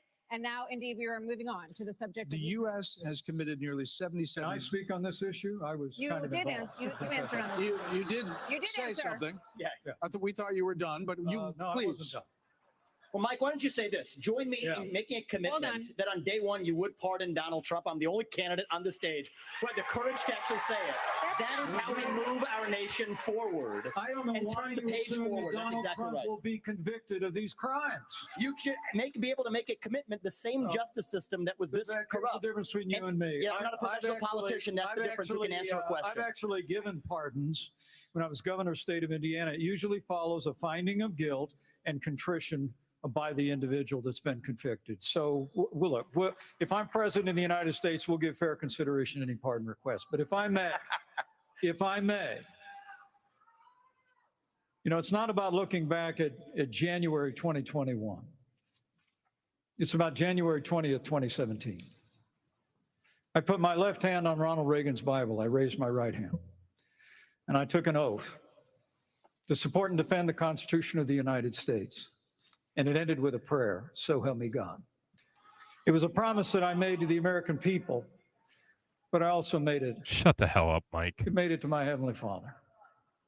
Every day for 4 years, I sought to keep that oath. And everyone on this stage needs to make it clear whether or not they'll do the same if they earn this job and the confidence of the American people. Now, look, I've made it clear. I had hoped that the issues surrounding the 2020 election and the controversies around January 6th had not come to this, had not come to criminal proceedings. I would rather they had been resolved by the American people and the American people alone. But no one's above the law, and President Trump is entitled to the presumption of innocence that every American is entitled to, and we will make sure and extend that to him. But the American people deserve to know that the president asked me in his request that I reject or return votes unilaterally, power that no vice president in American history had ever exercised or taken. He asked me to put him over the Constitution. And I chose the Constitution, and I always will. I had no Vice right to President Pence. overturn the election, and Kamala Harris will have no right to overturn the election when we beat them in 2024. Thank you, Vice President Pence. You didn't need to. You needed to send it back to the electors. Now we are moving So, on to other issues. like, The U.S. has should have been committed done. nearly Because now $77 it's too late. billion in aid to the Ukraine war. The administration is now asking Congress for $24 billion more. Regardless of that, the specifics of that plan, is there anyone on stage who would not support the increase of more funding to Ukraine? We would, would not support it. Europe needs to step up. I mean, I would have Europe step up and do their job. Mr. Ramaswamy, but you're saying you would not too, Governor DeSantis? I will have Europe pull their weight. Right now, they're not doing you that. would not support and I think more we need funding? to do, and I think our support should be contingent on them doing it. And I would have support in China to be able to take China and do what we need to do with China. Mr. Ramaswamy, you would not support an increase of funding to Ukraine? I would not. And I think that this is disastrous, that we are protecting against an invasion across somebody else's border when we should use those same military resources to prevent across the invasion of our own southern border here in the United States of America. We are driving Russia further into China's hands. The Russia-China alliance is the single greatest threat we face. And I find it offensive that we have professional politicians on the stage that will make a pilgrimage to Kyiv, to their Pope, Zelensky, without doing the same thing for people in Maui or the south side of Chicago or Kensington. I think that we have to put the interests of Americans first, secure our own border instead of somebody else's. And the reality is, this is also how we project strength by making America strong at home. All right, we heard the names. Governor Christie first. All right, look, I did go to Ukraine, and I went to Ukraine because I wanted to see for myself what Vladimir Putin's army was doing to the free Ukrainian people. And let me tell you, I want you all to look around this arena tonight and imagine that every one of these seats was filled. And if every one of them was filled, there would still be 2,500 more children outside to make over 20,000 who have been abducted, stolen, ripped from their mothers and fathers, and brought back to Russia to be programmed to fight their own families. They have gouged out people's eyes, cut off their ears, and shot people in the back of the head, men, and then gone into those homes and raped the daughters and the wives who were left as widows and orphans. This is the Vladimir Putin. This is the Vladimir Putin who Donald Trump called brilliant and a genius. If we don't stand up against this type of autocratic killing in the world, we will be next. Hang on. You were mentioned. Governor Haley, we'll come back. Vice President Pence was mentioned. You get 30 seconds. Yeah, well, let me be clear. Anybody that thinks that we can't solve the problems here in the United States and be the leader of the free world has a pretty small view of the greatest nation on earth. That is incorrect. We can do both, Vivek. We've done both. We've been the leader of the free world and the arsenal of democracy for years. The Reagan Doctrine years ago made it clear. We said, if you're willing to fight the communists on your soil, we'll give you the means to fight them there so our troops don't have to fight them. Vivek, if we do the giveaway that you want to give to Putin to give him his land, it's not going to be too long before he rolls across a NATO border. And frankly, our men and women of our armed forces are going to have to go and fight him. I want to let the Ukrainians fight and drive Putin and the Russians back out into Russia. I want to just briefly address Pence, Vice President Pence. I have a newsflash. The USSR does not exist anymore. It fell back in 1990. Did I say the real USSR? threat? You talked about the communists. And the real communists that we have to address right now have any idea what Vladimir Putin's aims are? You already spoke. Now I actually have something to say. Vladimir Putin has been saying he wants to reestablish the old Soviet sphere You've made of your point, influence. Vice President. Now, if you think I'm sorry if I insulted him by calling him a communist. He is a dictator and a murderer. And the United States of America needs to stand against authoritarianism. Mr. Ramaswamy, 30 seconds. Well, there's so much money in it. Today is communist China, and we are driving Russia further into China's arms. The Russia-China military alliance is the single greatest threat we face. Nobody in either political party is talking about it, and I am the only non-neocon on this stage who will keep us out of war. Mr. Vice President, we can't hear. Mr. Vice President, to give Russia everything they've got. Mr. Vice President, give them a promise that Ukraine will never be in NATO, and then somehow Mr. Vice President, China will not think about taking Taiwan. We achieve peace through strength. Mr. Vice and America President needs to stand for freedom. Okay, here we go. I think we need to reestablish some ground rules here, When we folks. hear this bell, Yes. that means your time's done. We're done. So, Mr. Vice President, we appreciate your aggressiveness here.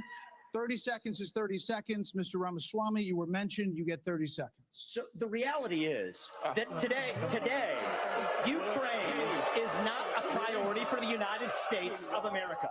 And I think that the same people who took us into the Iraq War, the same people who took us into the Vietnam War, you cannot start another no-win war. And I do not want to get to the point where we're sending our military resources abroad when we could be better using them here at home to protect our own borders, protect the homeland. All right. That will be my top priority in foreign policy. We gave you more than the 30 seconds in the rebut. So I do want to get to some other people because everybody, we respect everybody's time here. So Governor Haley, you did not raise your hand, meaning that you would support more funding for the Ukraine war. You have said of Governor DeSantis that you didn't appreciate it when he initially called it a territorial dispute. Why? If we were smart. First of all, the American president needs to have moral clarity. They need to know the difference between right and wrong. They need to know the difference between good and evil. Right. When you look at the situation with Russia and Ukraine, here you have a pro-American country that was invaded by a thug. So when you want to talk about what has been given to Ukraine, less than 3.5% of our defense budget has been given to Ukraine. If you look at the percentages per GDP, 11 of the European countries have given more than the U.S. But what's really important is go back to when China and Russia held hands, shook hands before the Olympics, and named themselves unlimited partners. A win for Russia is a win for China. We have to know that. Ukraine is the first line of defense for us. And the problem that Vivek doesn't understand is he wants to hand Ukraine to Russia. He wants to let China eat Taiwan. He wants to go and stop funding Israel. You don't do that to friends. What you do instead is you have the backs of your friends. Ukraine is the front line of defense. Putin has said, once Russia takes Ukraine, Poland and the Baltics are next. That's a world war. We're trying to prevent war. Look at what Putin did today. He killed Prigozhin. When I was at the UN, the Russian ambassador suddenly died. This guy is a murderer, and you are choosing a murderer over a pro-American country. We don't know that he killed Prigozhin. First of all, Mr. Ramaswamy, you have 30 seconds. Mr. DeSantis, Nikki, I wish you well in your future career on the boards of Lockheed and Raytheon. I'm not on the boards of Lockheed and Raytheon, and Boeing came off of it, but you've been pushing this lie. You've been pushing this lie all week, Nikki. You want to go and defund Israel? You want to let me address that. I'm glad you brought that up. I'm going to address each of those right now. This is the false lies of a professional politician. There you have it. So the reality is, America less safe. You have no foreign policy experience, and it shows. And you know what? The foreign policy experience that you all have shows in the pointless wars we've gotten into. I have to address that. So our relationship with Israel will never be stronger than by the end of my first term. But it's not a client relationship. It is a friendship. And you know what friends do? Friends help each other stand on their own 2 feet. So I will lead Abraham Accords 2.0. I will partner with Israel to make sure Iran never is nuclear armed. But you know what I love about Israel? And I've been there probably in the last 10 years more than most people on this stage. You know what I love about them?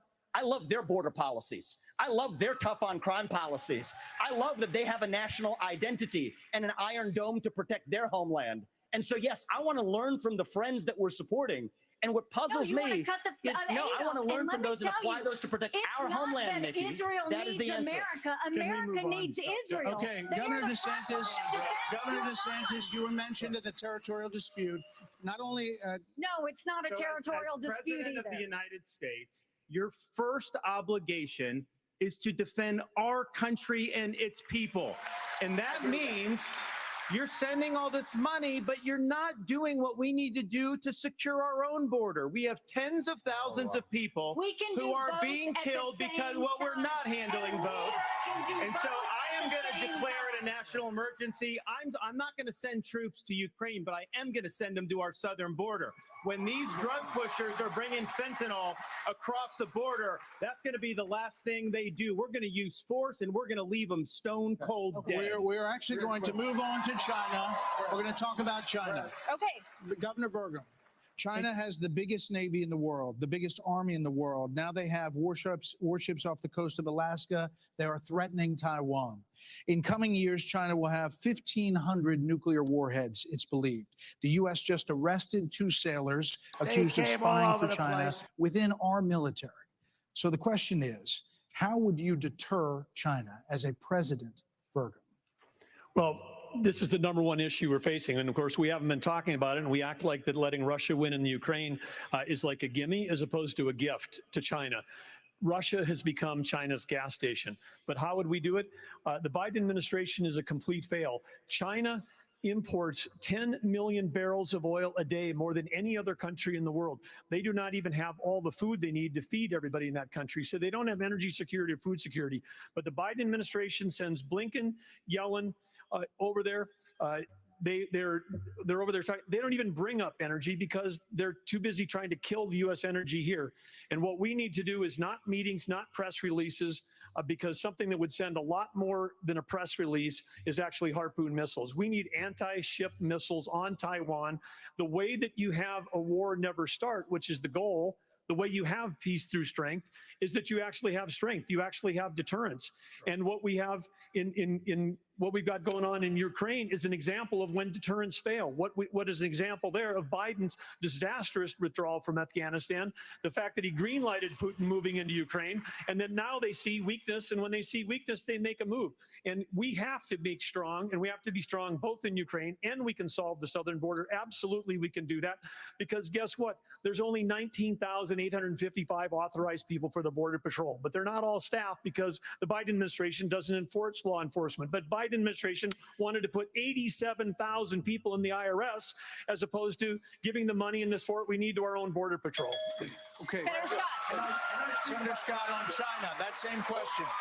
Can I speak about China? Let's I forgot fire Tim Scott was still here. 87,000 IRS agents Honestly. and hire or double the number of Border Patrol agents. I just left Yuma, Arizona about 2 weeks ago. The most pressing need of the American people from a national security standpoint is our southern border. It has led to the death of 70,000 Americans because of fentanyl, plus 6 million illegal crossings since President Biden has taken office, and 200 people on our national security watch list have been caught at our border. How many have not been caught at our southern border? If we just spend $10 billion, we could finish the wall. For $5 billion more, we could have the military-grade technology to surveil our southern border to stop the flow of fentanyl and save 70,000 Americans a year. That should be the priority of this government. And as the next president of the United States, I will make that border wall complete. There are many more questions on China. I do want to ask about. I was hoping he would say great again, for real. It's not just the 70,000 from fentanyl. We've lost 200,000 people to overdoses since Biden took office. That's 300 people a day. We're taking mass casualties, and that's a statistic, but these are sons and daughters, nieces and nephews that we're losing. We've got North Dakota troops down there flying night helicopter missions from San Diego to the Gulf Coast, trying to stop these transnational criminal organizations. They've got better funding on their side than we've got on our side. Speaking of which, Governor Hutchinson, images from earlier this month, Governor Hutchinson, with Mexico, Vice President Pence, policy. images from We built earlier hundreds this of month. miles of wall. We secured the southern Vice border of President the United Pence, it States. really doesn't help. I'm asking a question. Earlier this month, images showed suspected cartel members crossing into Texas with rifles. Do you consider this an invasion? Would you authorize lethal force along that border?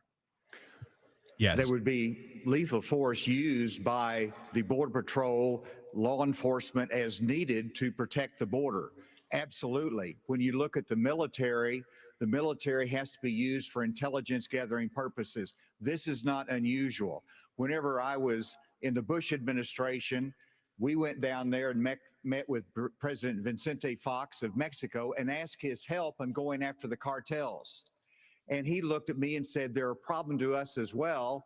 And so we joined together and we took down the Ariana Felix brothers leading the Tijuana cartel. and that made a difference. Ramon was shot and killed, and Ben Amin was captured. Cooperation makes a difference. We cannot be successful going against the cartel unless we bring in Mexico as a partner. We have to use economic pressure to accomplish that. President Obrador has not been helpful, and we have to use economic pressure that this administration is not using. The rule of law has to matter on both sides of it. Okay. This is critical. I've done it. We know what needs to be done. The military has to be limited in its use. When after 9/11, we had the global war on terror, and guess what?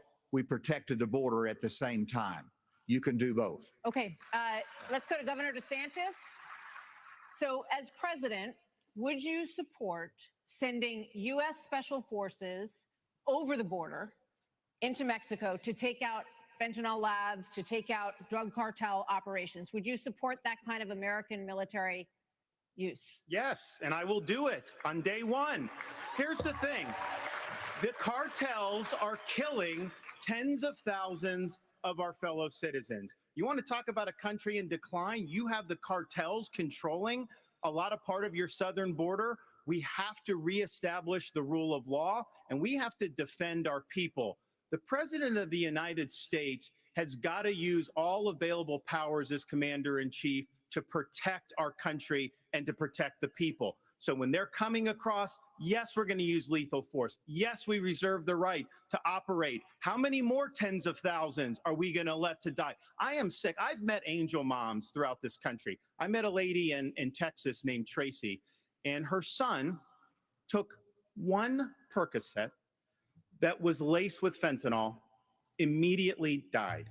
That is happening all across this country because of the poison that they are bringing in. So as president, would I use force? Would I treat them as foreign terrorist organizations? You're darn right I would. You know, Vice President Pence, why would you be better at this issue than Governor DeSantis? Governor DeSantis on the campaign trail refers to your administration as not finishing the wall. Right. Look, we secured the southern border of the United States of America and reduced illegal immigration and asylum abuse by 90%. When Joe Biden took over, he threw open the southern border of the United States, and the wave of humanity, the wave of fentanyl that's been eloquently described here is a wave of human tragedy across this country. But Martha, you began this evening talking about who is best prepared to be the next president of the United States. And I have to tell you, with all humility, I was there when we negotiated through the government shutdown and got the funding available to build the wall. I was negotiating on Capitol Hill around the clock. I negotiated the Remain in Mexico policy on behalf of the President of the United States. And Asa, you're so right. It's because we used economic pressure to bring the Mexicans to the table, and they allowed us to have people wait in Mexico while they applied for asylum and ended asylum abuse overnight. We got the Mexicans to deploy their National Guard to their southern border and to our southern border as never before. And I want to promise you, as President of the United States of America, I will engage Mexico the exact same way, and we will partner with the Mexican military, and we will hunt down and destroy the cartels that are claiming lives in the United States of America. Okay, thank you. Another issue that is related to this is that almost 7 million migrants have crossed this border, our southern border, during the Biden administration. So, Governor Christie, what would you do about the 7 million who are here? How would you handle them? What would you do? Look, Martha, the first thing we need to do is to stop any more from coming. That's the first thing we need to do. Then the next thing we need to do with the folks that are here is to, again, as we've talked about all night tonight, we have to have law and order in this country. We have to enforce the law. And what that means is to make sure that people who come here illegally are not rewarded for being here illegally. We have so many wonderful people from around the world who are waiting in line, following the law to try to come here and pursue the American dream. And those people are waiting and waiting and waiting because we haven't dealt with the problem of the folks who are here. We have to have them detained. We have to make sure that they are not rewarded for having broken the law. And one last thing on this fentanyl issue. With China, we can't take our eye off of that ball. Right. Yes, it's important that we secure the border. Very important, as I just said. But China is sending these chemicals to these drug cartels for them to create the fentanyl that is killing hundreds of thousands of our citizens. The Chinese are engaging in an act of war against us, killing our citizens. We better make that priority one in our conversations with China and to try to straighten that relationship out, because if we don't, we're going to lose more and more of our I citizens. just want to clarify, would you send those people back? Of course. You'd have to. We have a lot of issues that Americans care about. Next up, we're going to talk about the crisis in education, as millions of American children are not proficient in reading or math. After this.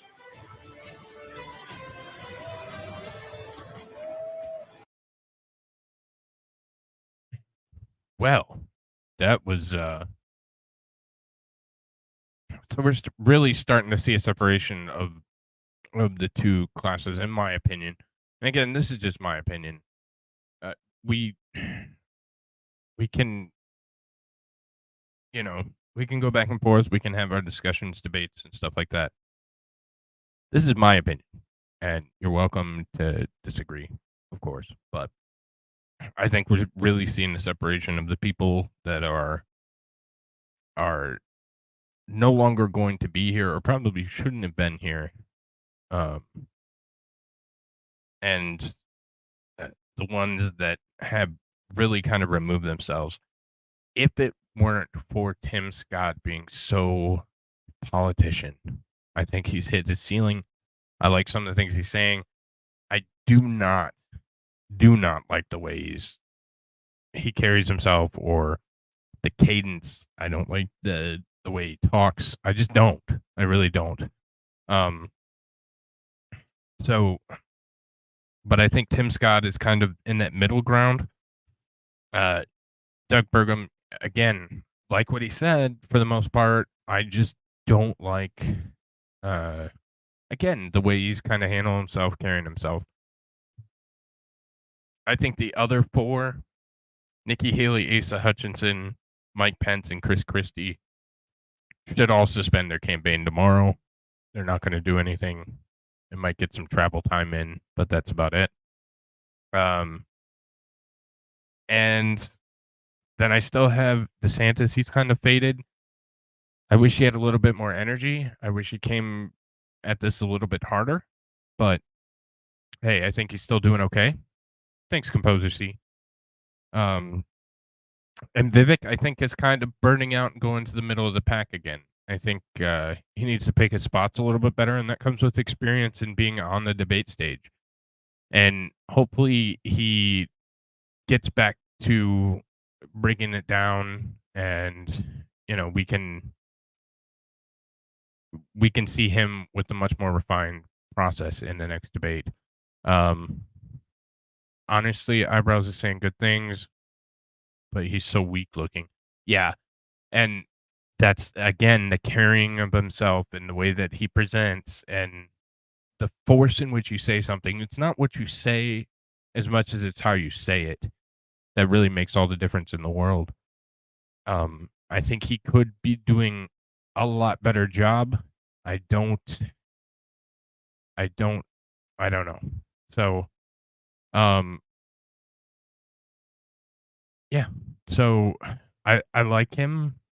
I wouldn't go out of the way to. I'm not going to support him. I'm not going to volunteer for him. I think he's a nice addition to the debate stage, and I've enjoyed hearing what he has to say. Hope he has a long career in North Dakota, but I think, again, that's probably his ceiling. The other four, I don't even feel like they're worth talking about. I think that they're completely cooked at this point. There's nothing there.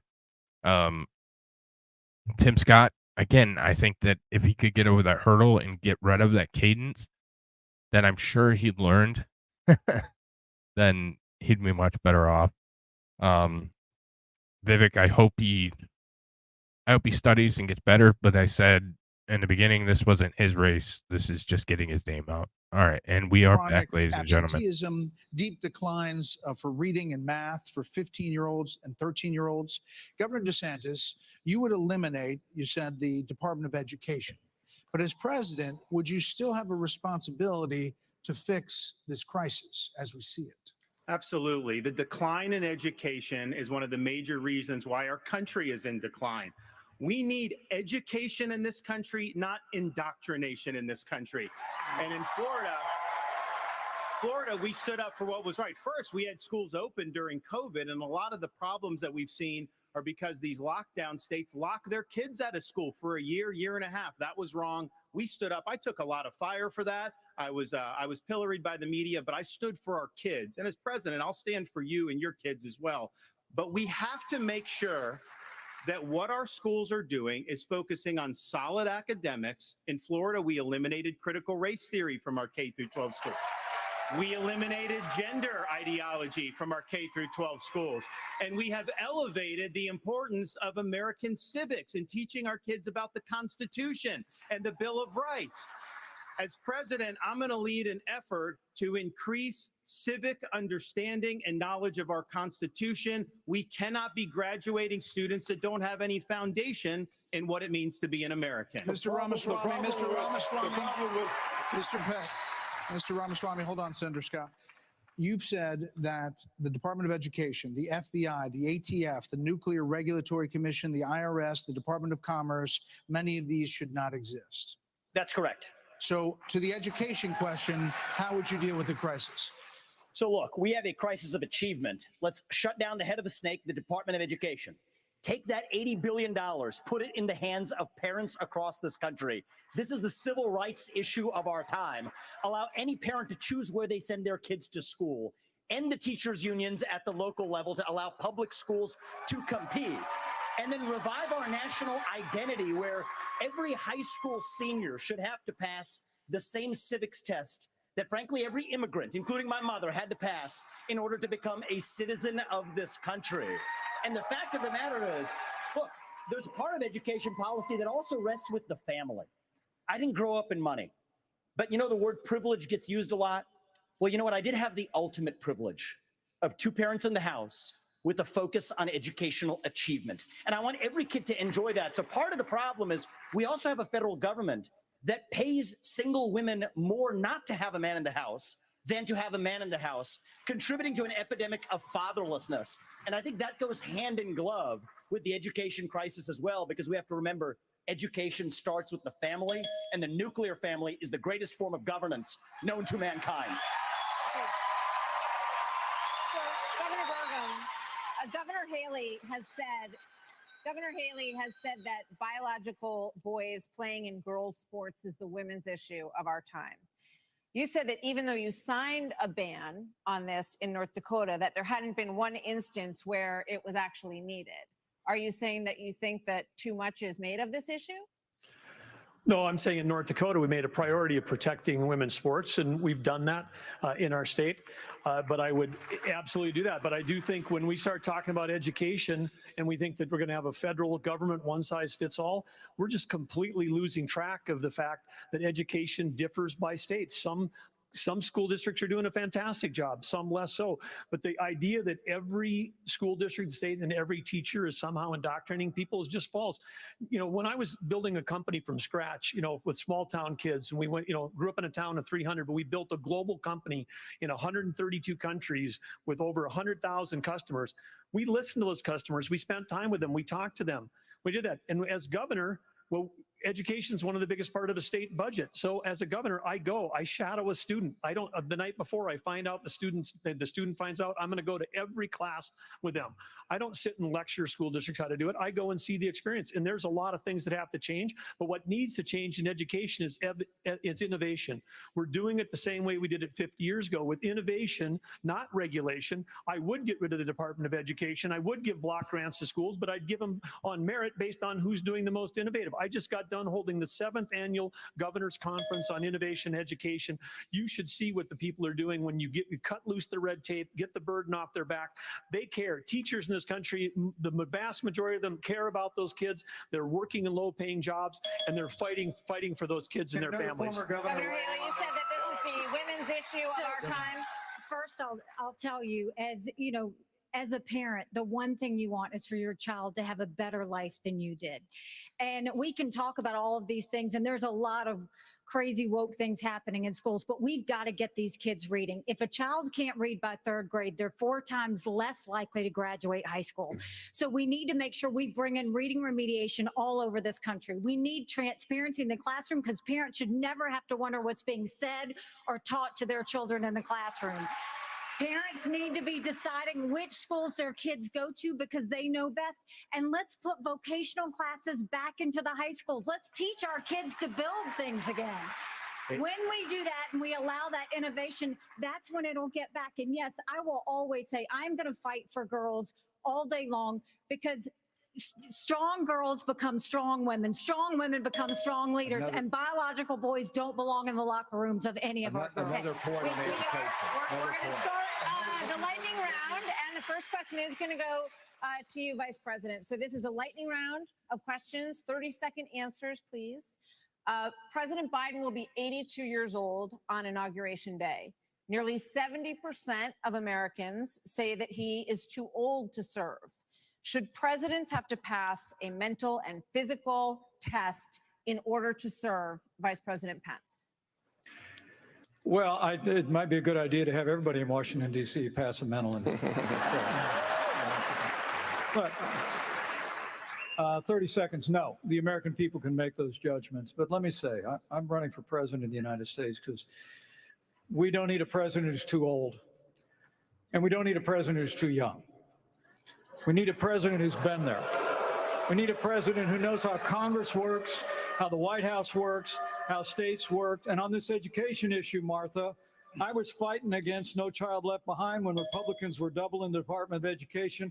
I'll also shut down the federal Department of Education. And when I was governor, we doubled the size of the largest school choice program in America, and we'll give school choice to every family in America when I'm in the White House. This is a lightning round, Mr. Ramaswamy. I think you were mentioned there. You're 38. You're the youngest on the stage. You've said, and you just said, you want a civics test or public service for those under 25 to be able to vote. So the question is, do you want a mental acuity test for presidents over 75? I believe in the people of this country to tell the difference between somebody who's an automaton and somebody who's actually a thinking agent in the White House, which we don't have in there today. And I will tell you, I want to address Vice President Pence's comment. I think we do need somebody of a different generation to lead this nation forward. Look at the way I've run this campaign. Going to the south side of Chicago, to Kensington, in the middle of Philadelphia, where traditional Republican candidates don't go. We have an opportunity to build a multi-ethnic working class majority to deliver a landslide. And I think I'm the only candidate in this race, young or old, black or white, to bring all of those voters along to deliver a Reagan 1980 revolution. We're going to do it in 2024. Same question to you, Governor. Never voted in a presidential election until 20. I will answer that. I will answer that. 30 seconds. 30-second quick answer. You guys need to get control of this debate. Everybody's going to get a chance. Listen, we're getting control of the debate. This is a lightning round, not rolling thunder. Governor Hutchinson, you have 30 seconds on the same question. On education, first of all, look at Arkansas. We have to compete with China. I built computer science education. We led the nation in computer science education, going from 1,100 students to 23,000 students taking it. This is how you compete with China. As President of the United States, I will make sure we go from 51% of our schools offering computer science to every school in rural areas and urban areas offering computer science for the benefit of our kids, and we can compete with China in terms of technology. Thank you, sir. This is going to go to this is coming to you. We're trying to do a quick round of different topics here. So, Senator Scott, faith is on decline in this country. You talked about it a little bit before tonight. So, is there a role for a president of the United States in changing that? What would you do to change that? Well, our nation was founded upon the Judeo-Christian values that has made this the greatest nation on God's green earth.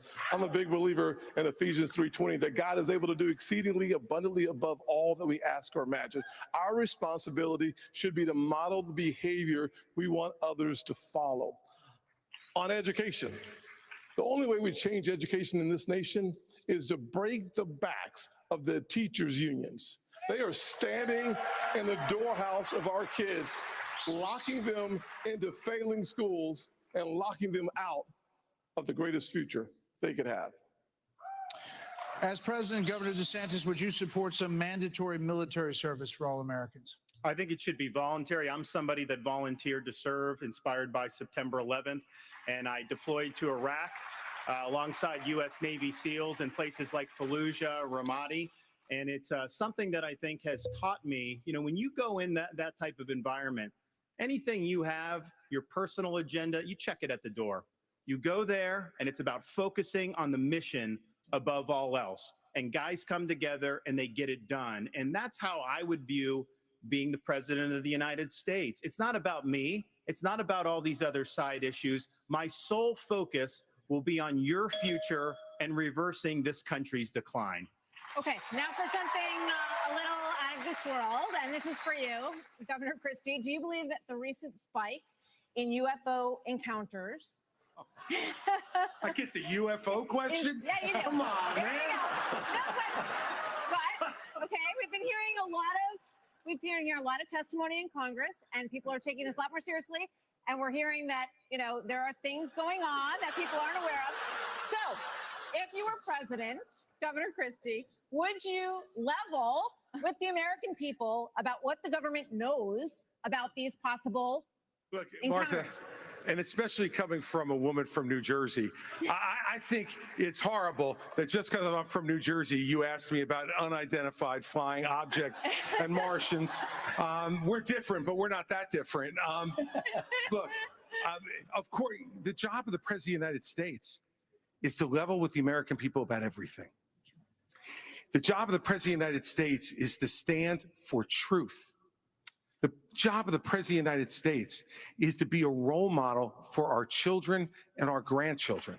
And so whether it was UFOs or this problem of education, and Tim's right, by the way, and I started this in 2010 by going right after the teachers' unions in New Jersey and drove them down to an all-time low popularity rating because they were putting themselves before our kids. That is the biggest threat to our country, not UFOs. Okay. Well, coming up, we've got closing arguments. Plus, right after the debate, Hannity is live from the spin room right here in the Fiserv Forum with reaction from all the candidates. As soon as they step off the stage, we'll be back after this.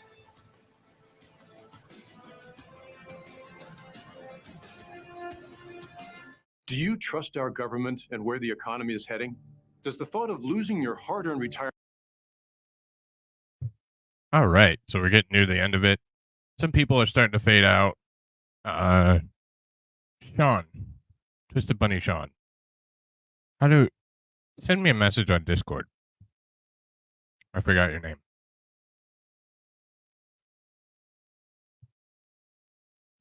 I'm not muted, am I? No, I'm not muted. All right, I was mildly not paying attention, but yes, kind of. So, I invited a couple people on after we finish with this brief round. There should be about 10-15 minutes left of this debate. We'll talk about it, and then we'll go right into the Trump. So, if I haven't invited you yet, and I probably meant to, if you know who you are, so let me know, because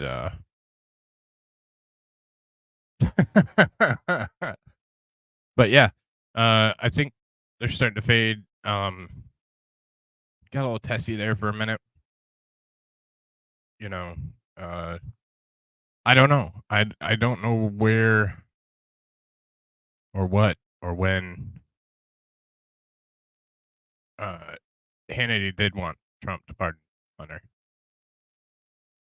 So I'm incredibly disappointed by the topics that were covered tonight. I think one of them that should have got much more time is the economy. I think there are other topics I would have liked to seen. And again, you get into this political speak where everybody talks about all this and that and this and that, so on and so forth. I don't really want to hear what you've done. I can look that up if I feel like it. I want to see how you are as a speaker and as a person. And we're out of the school of thought where politics is a spot where you just talk about your accomplishments and do the quote presidential thing. So, yeah, I don't want to hear that anymore, and I don't think any of you do either. So maybe I'm wrong. If I am, please let me know. But it seems like the tide has turned and we're at a different spot. So, yeah, I don't know. We'll see. We'll see where it goes from here. The first debate's always a little weird, little shaky.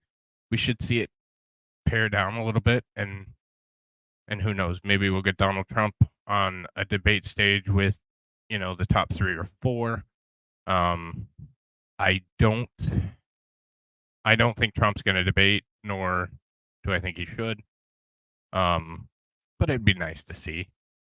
And then we go into it. So yeah, so that's kind of where we're at.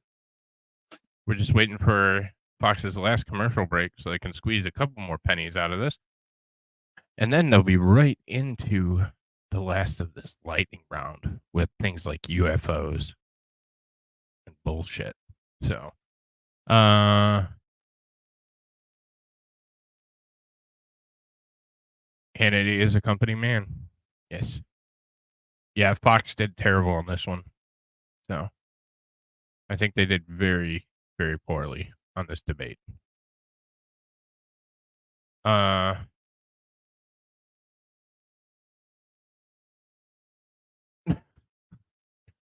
So, I wonder if Ramaswamy is Trump's Confederate. I don't know. I'll tell you what, the person that I have a different opinion of tonight than I did going into this is Vivek Ramaswamy. So that's the one that I think I have the difference of opinion that I originally did. So yeah, that's the one that I think there's 2 that certainly did exactly what I thought they would, and that's Mike Pence and Chris Christie. So, there's Air Force One, Marine One. That's cool. So,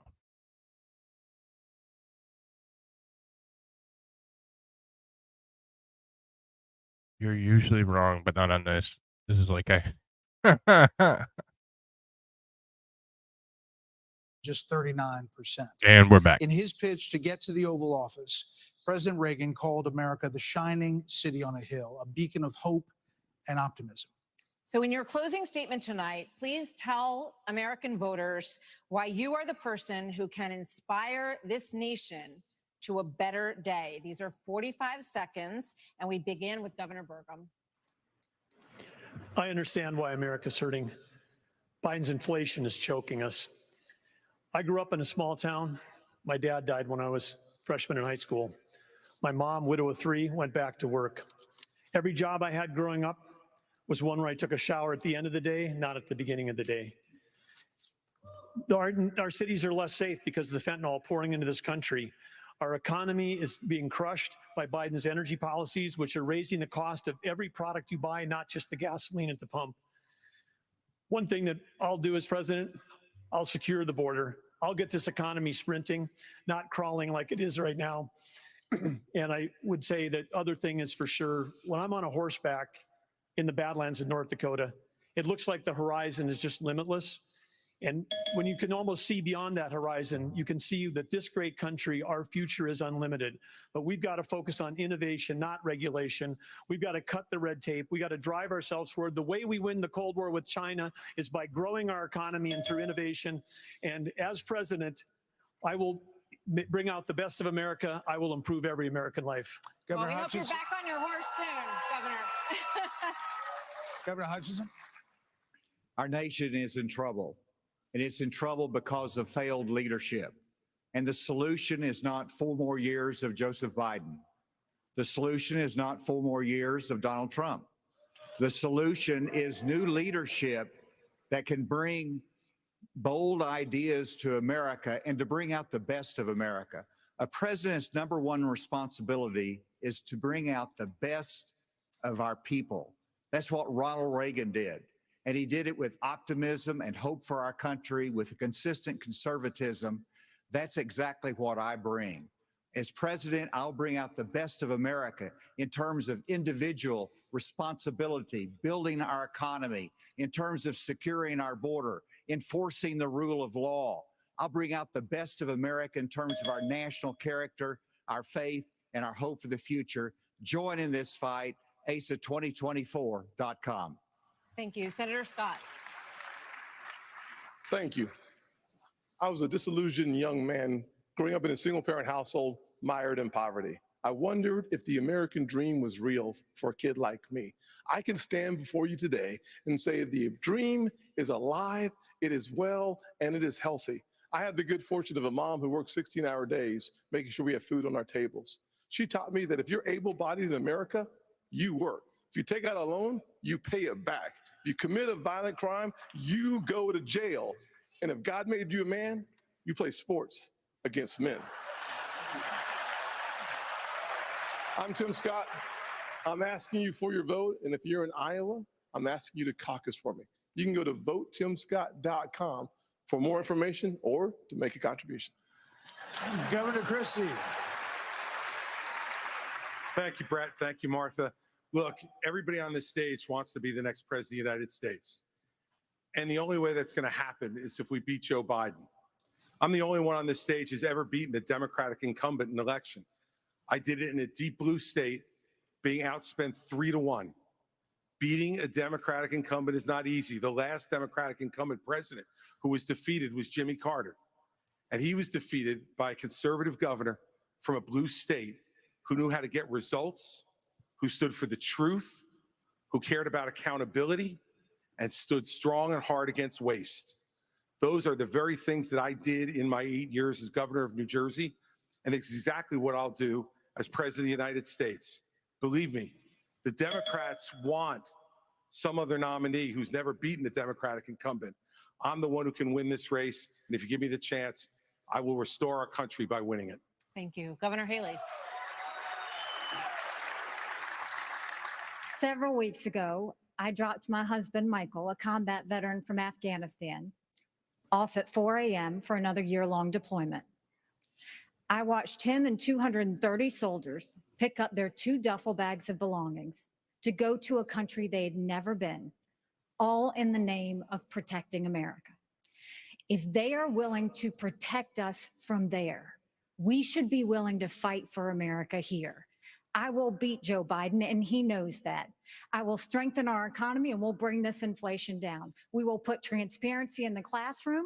We will secure our borders. We will have the backs of our law enforcement, and we will make sure we have a strong national security. And once again, we will make sure we have an America that is strong and proud. We have a country to save. Join us. Go to NikkiHaley.com, and let's get it done. Vice President Pence. Thank you, Brad and Martha, for this evening. It's an honor to be here. Joe Biden has weakened America at home and abroad. The disastrous withdrawal from Afghanistan, their war on energy, runaway spending that launched the worst inflation in 40 years, a crisis at our southern border, an assault on our values and liberties, and the American people have had enough. But I know we can bring it back. But different times call for different leadership. The Republican Party owes the American people the choice. Proven leadership at the national level that knows how to move a conservative agenda forward. We proved in the Trump-Pence years you can turn this country around faster than you can imagine. And I have faith we will again. Because I have faith in the American people, the good, decent, hardworking, faith-filled, idealistic people of this country. And I have faith that God is not done with America yet. And if we will renew our faith in one another and renew our faith in him who has ever guided this nation since we arrived on these wilderness shores, I know the best days for the greatest nation on earth are yet to come. Thank you. Mr. Ramaswamy. I was born in 1985, and I grew up into a generation where we were taught to celebrate our diversity and our differences so much that we forgot all of the ways we are really just the same as Americans, bound by a common set of ideals that set this nation into motion in 1776. And this is our moment to revive those common ideals. God is real. There are two genders. Fossil fuels are a requirement for human prosperity. Reverse racism is racism. An open border is not a border. Parents determine the education of their children. The nuclear family is the greatest form of governance known to man. Capitalism lifts us up from poverty. There are 3 branches of government, not 4. And the U.S. Constitution, it is the strongest guarantor of freedom in human history. That is what won us the American Revolution. That is what will win us the revolution of 2024. Thanks for letting me introduce myself tonight. Thank you. Governor DeSantis.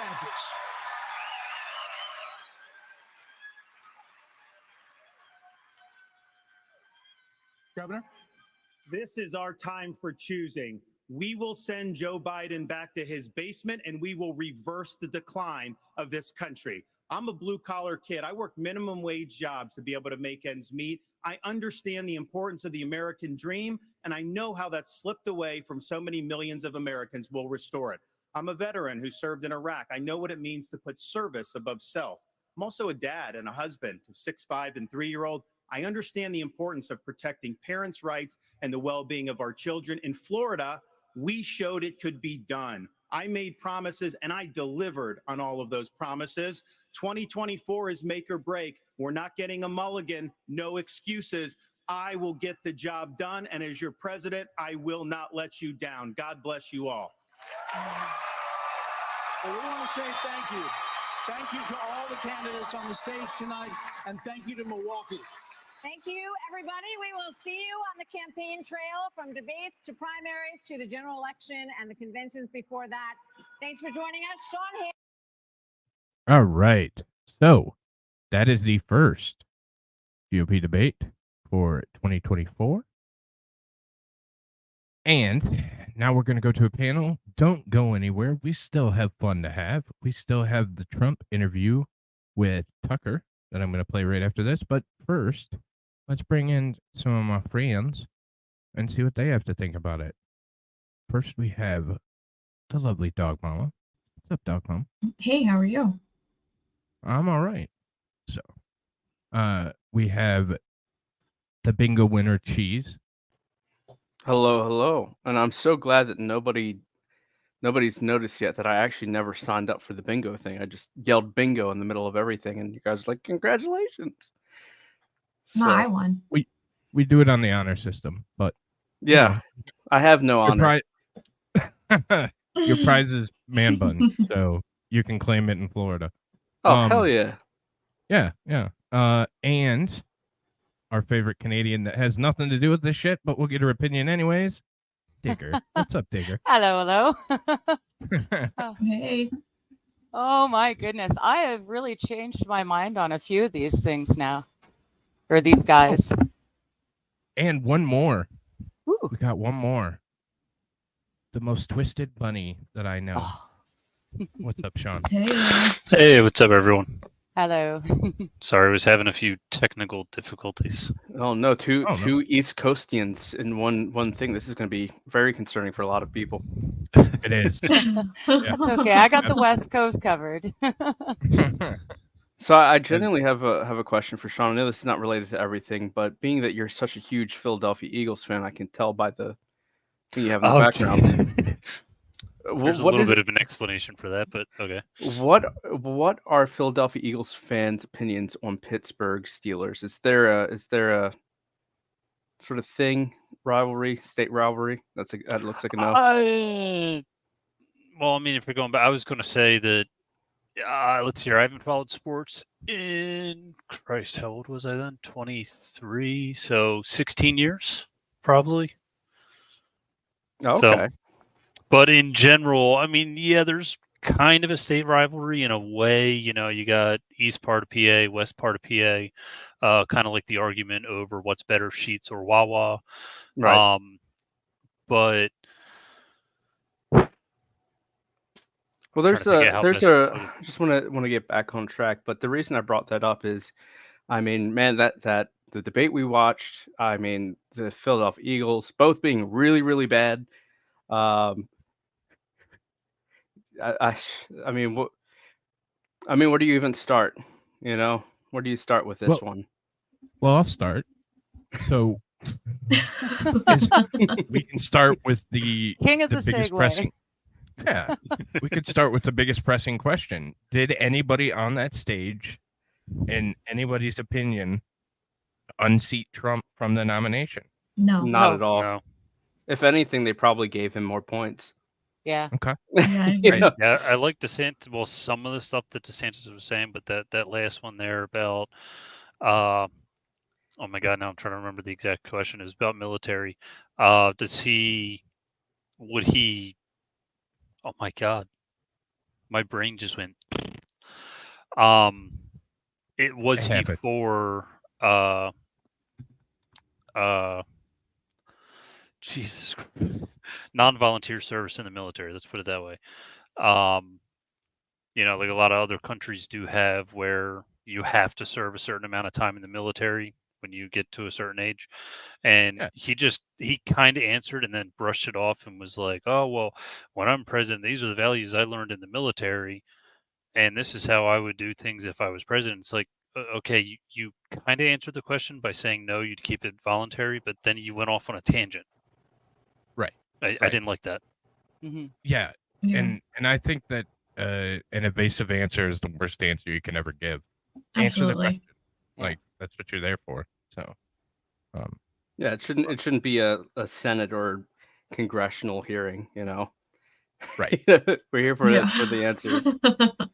Yeah. You know, we're here for the answers that Fox News created and sort of probably worked in the background with their campaigns to create. So Yeah. yeah, and so no draft. So again, the draft is one of those things that's probably going to work itself out. If we get into major conflicts, the draft is going to be instituted whether a president wants to or not.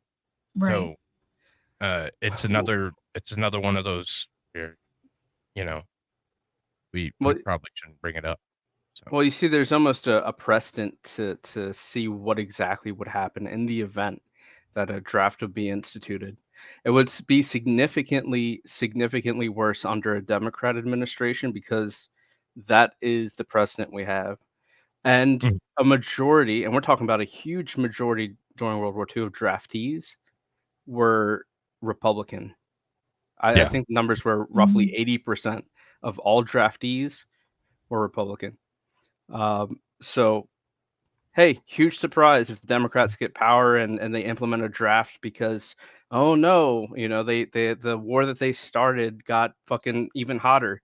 They're gonna send people. They're gonna send people like Twisted Bunny over here. They're gonna send people like Belandris with his bad back. You know, he's gonna be the one digging all the trenches. They're not even gonna get you one of those big claw things. You're gonna get your trench shovel myself. and that's it. Yeah, you're just getting a shovel, Belandris. So Both watch my out. age and probably well, who knows if they're 100% healed. I haven't had a MRI in a long time, but I had 2 bulging discs in my lower back, so I'm pretty sure with those 2 things I'll be out. Well, you know, if that's the case for the United States, it's going to be the case for Australia as well. So watch out, Aussie. You know, Yeah, you could be, watch out, buddy. You're probably first. You're he's a you're ninja. first in the draft. I mean, you're a lawyer. They're gonna need those people to like keep the Cannon fodder. Cannon fodder. Oh. People like media in line, and you know that's not a fun job. You think it's, you know, sometimes it's bad now. It gets worse there. That's true. So who won the debate? China. Not Trump. No, what candidate on the stage won the debate? Who had the best performance? We'll go around. I would Dog probably Mama? say I'm sorry. Oh, damn. Skip me. Fuck it, cheese. If we're going performance-wise, the clear winner is Vivek. And this is coming from if you don't know anything about the guy at all, he would be the winner tonight for sure, hands down. I think he had his spots, but yeah, I think that that could have. There's a couple people. So Sean, who do you think won on the stage tonight? What's funny is the whole way through, I was kind of thinking that exact same thing, and I almost have to say that I need to hear a bit more from all of them, because I can tell you there were a few that are definitely at the bottom of my list. But I mean, top for now, not in any exact order, but just in general, would be DeSantis, Vivek, and Tim Scott. Okay. All right. What about you, Digger? Well, apropos, absolutely nothing, because it doesn't matter to me. Well, it does actually. Anything you guys do, whether you guys win or lose is whether the rest of us survive or not. So, you guys with your constitution, you're the only people in the entire world who have their rights written out for you. And if you guys can't keep freedom, we're all hooped. So, I do agree. The top three would be DeSantis and Vivek and Tim Scott. I really liked Eyebrows Dude. I think he was from Dakota or something. He was so weak. He was so weak looking. Well, he was close enough to Canada. Well, there you go. That's part of it. No, but Sorry, he continue. answered well. He did. He had some good ideas. He was pretty conservative without, going insane on the other way. He's willing to leave it to the states to do, the abortion thing and the education and all of that. I really liked him. He was just too weak. He was actually, the first question he was asked, he looked scared by the time he was finished answering, and that bothered me. But otherwise, he was the only genuine one that I saw on the stage. Yeah. No, So, I agree with that. I want to answer a question that I see in chat from Composer. He Yeah. says, and it's a question. It is a question. It's a real question. It's meant. He asks, when I find it again, Chris Christie is in everyone's top three, right? And I'd say he probably on the stage was in the top three to not make it completely through his administration. So, so I take a lot of notes during things like this because I like to know what the hell I'm saying. It's one of the things I write down hand notes. This is what before you go, I don't think there go were really any clear winners.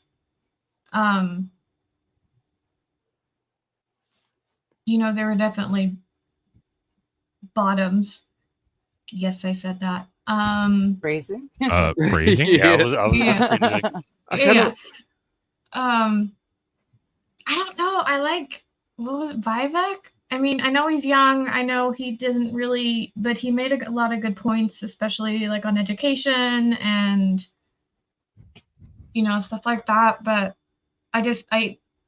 no one really impressed me. Like, if I'm going to vote for you, you need to impress me. And nobody was really like, hey, vote for me. Yeah, that's why I was saying that I need to hear more from them. So Nobody really did it for me. I just want to throw out there, if we're going to talk about people's performances, something Meaty just said a little bit ago about I write notes and I prepare myself for this. I'm pretty sure most of us just received this notification maybe 10 minutes ago. No, for this show? I was saying. So I know you said that with humility, but one, I didn't think about it. Two, fuck off, cheese. There was a point here. So I take notes on things like this because I can't remember shit. I like to know what the hell I'm saying. So for that question, I have Dog Mama won't answer a question on the spot. Cheese, Vivek, Sean, politician answer if I've ever heard one, and Digger, waffle, waffle, waffle, what he said. No, So- no. I am standing by Eyebrow Man. I Well, liked quite- Eyebrow Guy. Well, quite frankly, you gotta understand where Digger is coming from, because there literally anybody that was on that stage right now is leaps and bounds better than Trudeau. So Oh, good Lord, That's yes. so Yes. And they're already calling him the replacement, and I don't doubt it, but the replacement is, I call him woke light. He's just as bad. But Well, you guys, you guys have to watch out for your Vivek dude, though. We've got someone similar, Singh. He actually came up in Surrey, so I've watched him come up as I grew up. And he is the slimiest, sleaziest dude, but he says the right things at the time. So be wary of certain people, who sound really good, but Well, to be shoot, I honest, don't know how to say I this. wasn't, I wasn't gonna vote for any of them. That's why I prefaced with Yeah. if we're only judging on performance alone, and you knew nothing about these people previously, on performance alone, he wins. Yeah. Yep. No, I agree. Yeah. So now we have to do the other Eyebrows? side of the coin. No. Yes. No, Vivek. Yes. Totally. No, Oh, Vivek, eyebrows. okay. He kicked them all out of the water. Something like that. So let's go to the other side of that. Dog Mom, I'm coming to you first, but I'll keep talking for a moment so you have time to think, dear. Thanks. So now we need to go to the other side of this. I really like Vivek. I really liked Ron DeSantis. Both of them I have to see more out of, just like Sean said, but if I had to give the win to somebody, it would probably be Vivek, just for the excitement factor. So now we're going to go to the other side of it, and this is so easy for me. Who was the worst one on the stage, and who should suspend tomorrow? And there's no Chris question in Christie. this one. It's Chris fucking Christie. So Chris he needs Christie. to go Really? like now. I like him Oh, yeah. for, comedic effect. Pence is just boring. Boring. Like, at least Chris Christie is going to bring some excitement to the whole thing. He's ridiculous and he's never going to win, but at least he's going to make it not boring Yeah, I would during probably the say debates. Pence is sort of like a self-published Civil War book. Like, Wow. That's actually very descriptive. And I agree. Yeah. So I don't think we've heard from Sean yet. What's your, or maybe we did, and I just About the didn't hear it. worst? Yeah. Yep.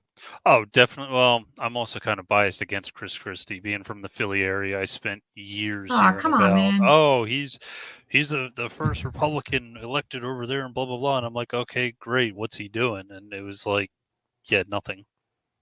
Yeah, he was a he's- Republican, but barely. He He's still, a garbage human being. yeah, he pretty much still kept up everything that made Jersey shitty. Didn't really make much of it better. Made a lot of it worse. So I'm kind of biased there to begin with, but Pence really just I didn't like most of what he was saying. It was just, as vice president, I blah blah blah, and I've already been there before, so you should just listen to me. And he just came across as like that, and I really didn't like that. Yeah, no, I agree. He's That old self-righteous. politician speak is Yeah. it's got to be gone. Like Yeah. nobody enjoys it. Nobody's buying it anymore. It's not helping you win elections.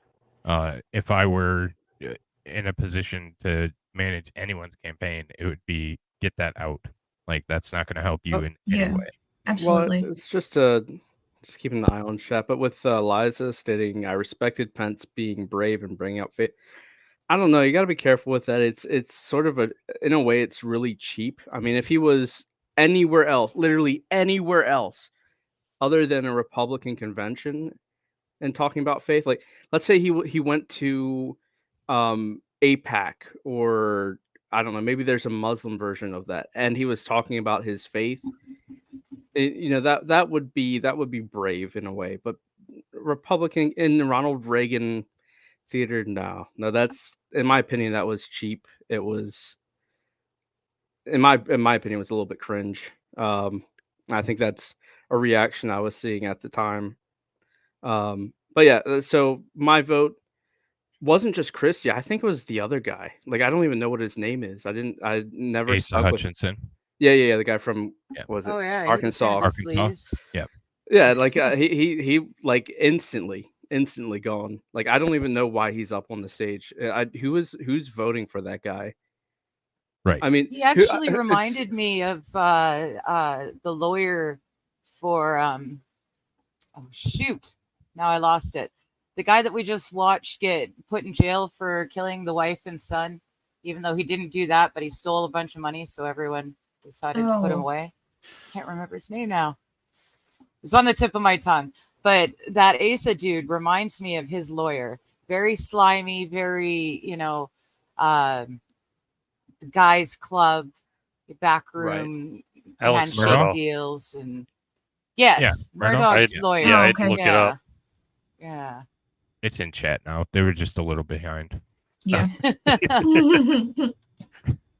So I would say, if anything, I'm looking for the name because if anything, that guy, if he won a voter at all, I mean, he's winning your Liz Cheney's, he's winning your Adam Kinzinger's, right?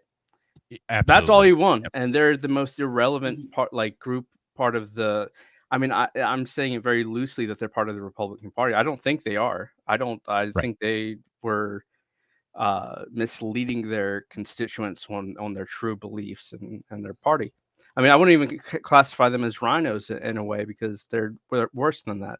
So that's who he won, and that guy should not be on stage. Not for the Republican Party, not for the RNC. Yeah. Yep. And nobody really took a America First stand. I mean, yeah. kind of, and it's like, well, but when we had that, it was so much better. So why don't we go back to that? And again, Vivek or whatever, he, mentioned the Ukraine stuff, and I'm like, facts. Yeah. And it's just like, I don't know. I really think we should just be America first, and no one really stuck out. I agree. I mean, I'm actually shocked. Like, I'm sort of taken aback, and some of my original opinions on Vivek, I think, are changing because he said some things there today that I don't even think a Soros-backed, astroturfed politician would say. I mean, those were some pretty radical, real right-wing conservative. I mean, not even like far right, but like real conservative statements that are dangerous in today's politics here in the United States, or in a lot of places. So that was interesting, and I thought that was a good thing. At least no one's going to pick up the conversation, not the Republican Party, that's for sure. They're too scared, but at least someone stated what needed to be said. Yeah.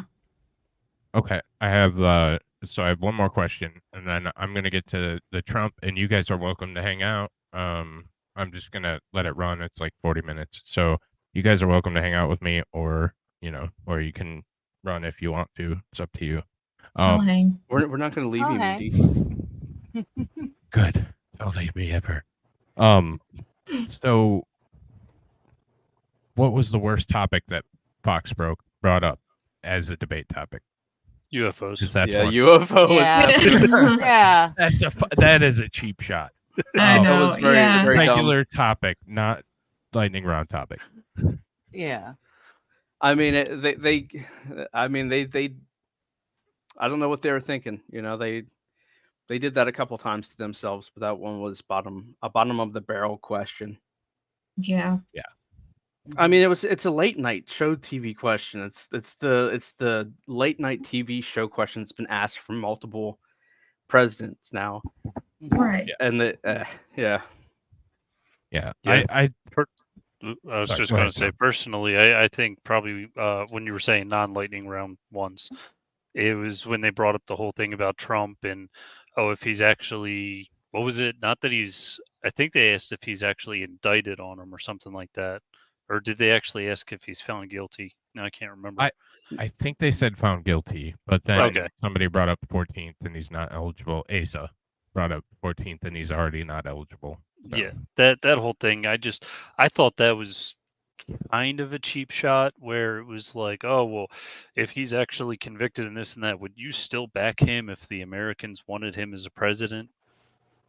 And it's like, really? I don't know. That one just, that seemed like a kind of stupid question. I mean, they're all running for president, so.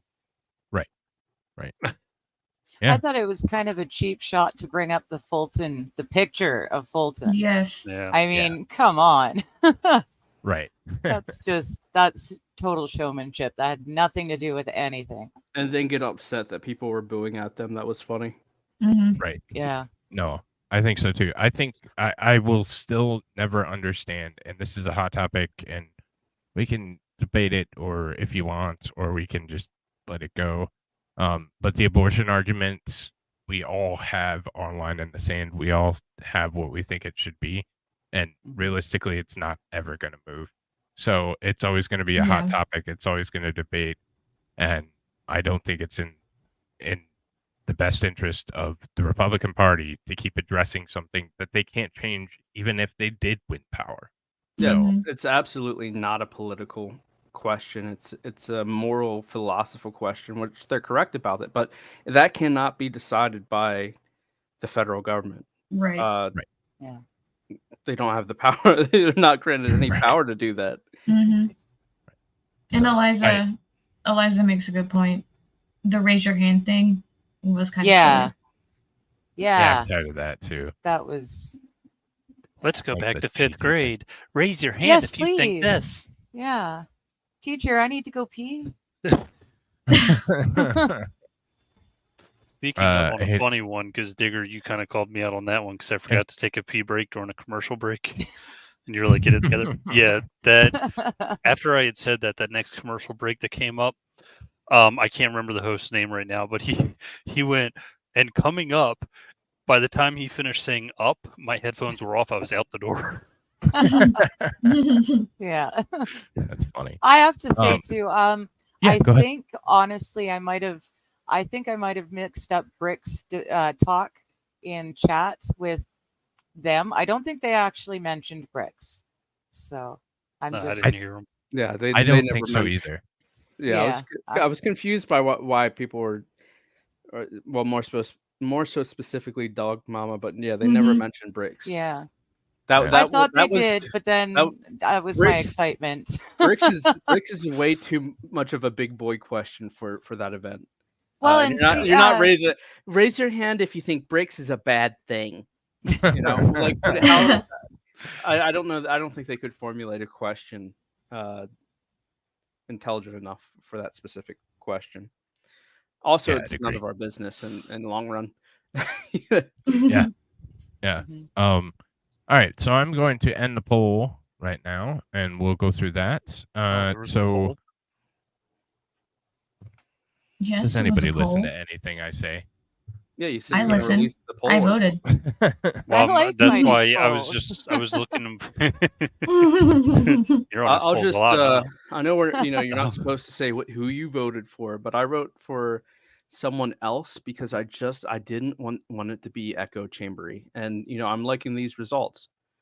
I think Yeah. that I think that's reflects the country, and we had some people that don't necessarily agree with Donald Trump. We had some people that don't agree with Republicans at all, and that's totally fine because I'm not a fan of echo chamber. But Donald Trump had 65% of the vote. I think that's accurate with what's going on right now in the United States. Vivek had 15%. Someone else had 10%, and DeSantis had 7%. So I think it's pretty reflective of the country right now. So Yeah. I'll just be the random contrarian and just be like, I'm still really I'm digging my heels in for RFK. My heels are really digged on this issue. Gross. Now, how does that work with you guys? Sorry, a two-party system, but Correct. you guys just had your first Republican debate. What about like RFK? What about Larry Elders? So for this is just preparing for the RNC candidate. So Okay. there can be more than two candidates. It's just that the third or multi parties, because you can have like Green Party, you can have Libertarian Party people run. They're just not very big parties, not very popular. So the RNC will have these debates. They'll get their group of electors together, and they'll vote on who should be the candidate running for president. And they do that for the DNC as well. They have their side of it.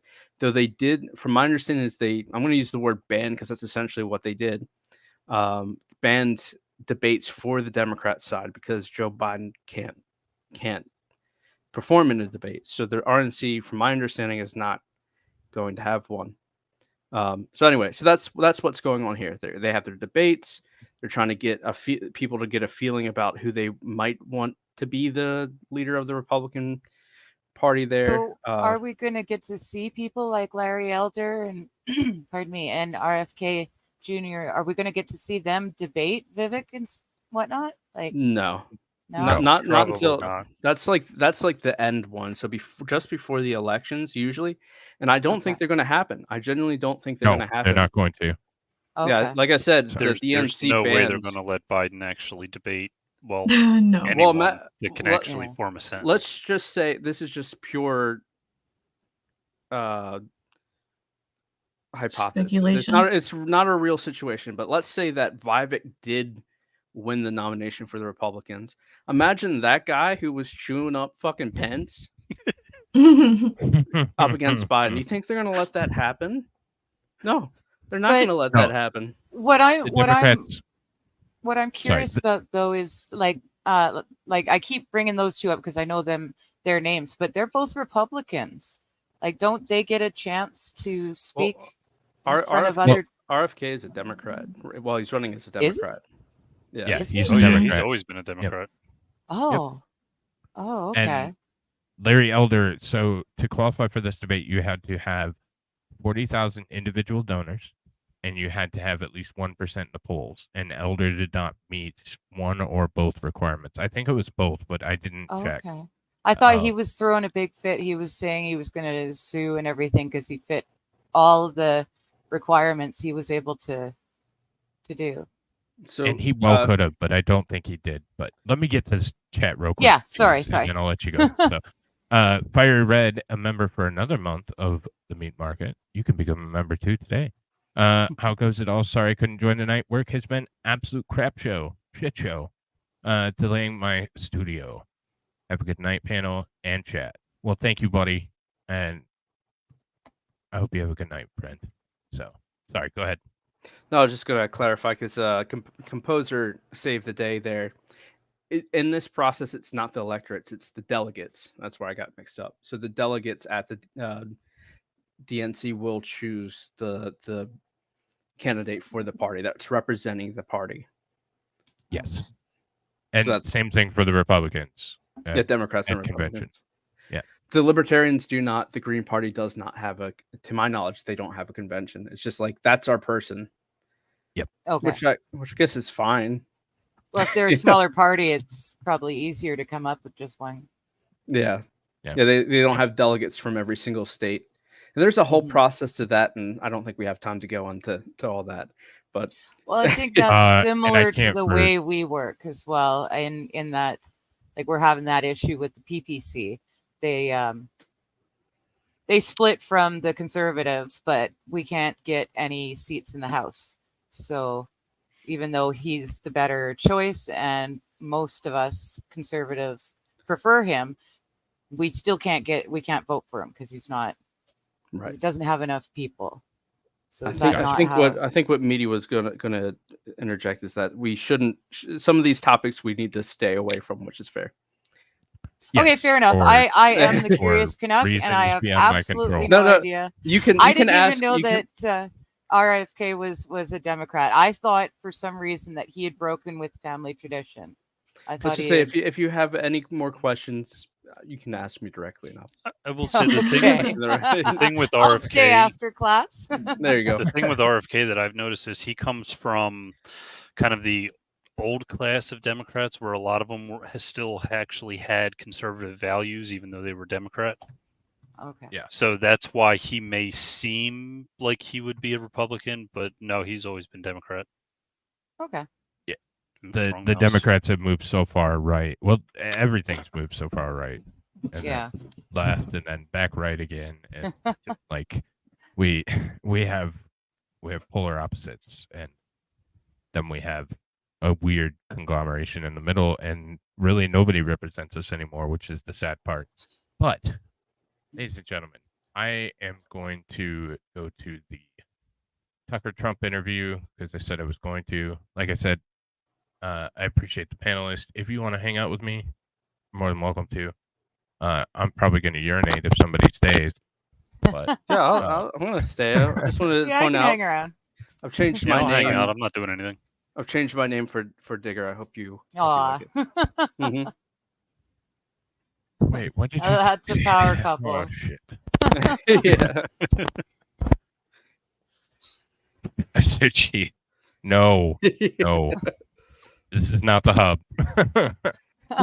Look, I worked really hard and downloaded my PhD from a very interesting website, okay? I am very much a doctor.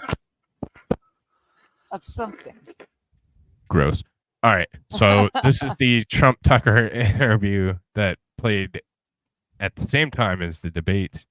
I'm gonna let it kind of play here for a little bit. I'm gonna go urinate, and then yeah, so let's go. Late night, but we're not in Milwaukee.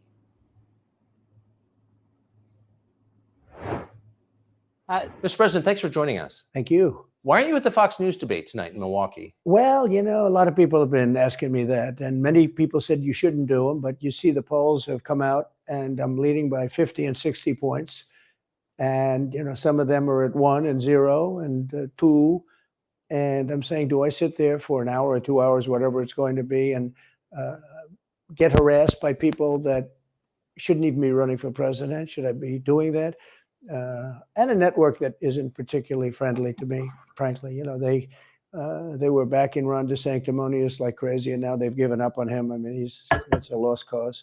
It reminded me very much of 2016. You know, in 2016, I went through the same stuff and had to fight them all the way. And then they became very friendly after I won, or just about when I was winning. But I just felt it would be more appropriate not to do the debate. I don't think it's right to do it. If you're leading by 50, 60, I have one poll, I'm leading by 70 points, and I'm saying, why am I doing it? And I'm going to have 8 people, 10 people, whoever made the debate, I don't know how many it is, but I'm going to have all these people screaming at me, shouting questions at me, all of which I love answering, I love doing, but it doesn't make sense to do them. So I've taken a pass, as you probably noticed. Well, I did. I'm grateful that you did. It's interesting, though, because you spent a lot of your career in television. Yeah. You had a top show in television on NBC. But you don't feel the need now running for president to do television, obviously. Do you think television is declining? Well, according to a poll that I guess we just saw, it just came out where it's down like 30, 35%. But I think they were referring to cable. I think cable's down because it's lost credibility. MSNBC, or as they say, MSDNC, is so bad. It's so wrong what they write and what they do and what they say. It's, you know, it's fake news, as I said. I think I came up with that term. I hope I did, because it's a good one. It's not tough enough anymore. It's corrupt news. You know, really what you do is call it corrupt news, but somehow that doesn't play as nicely, but it is corrupt news.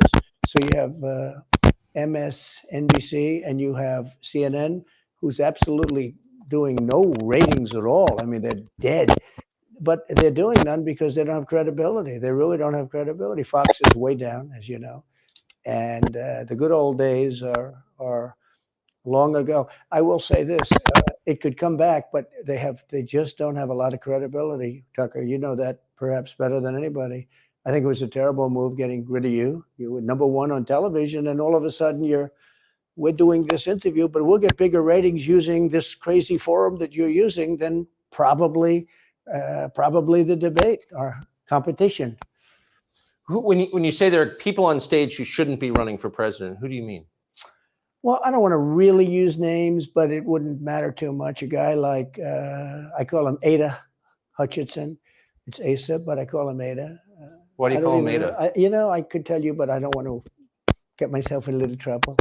But he's weak and pathetic, and he was, I never understood the guy, never knew him. He was the governor of Arkansas, not a very popular guy. I don't know how but that state is such a great state. The people are so incredible in that state, and they love me and I love them. How does this guy get elected governor of Arkansas? But he's nasty always and has been. A guy like Chris Christie, the guy left with a 8%, think of it, 8% approval rating in New Jersey. Now he's running for president. And he runs solely on the basis, oh, let's get Trump. He's like a savage maniac. He's like a lunatic.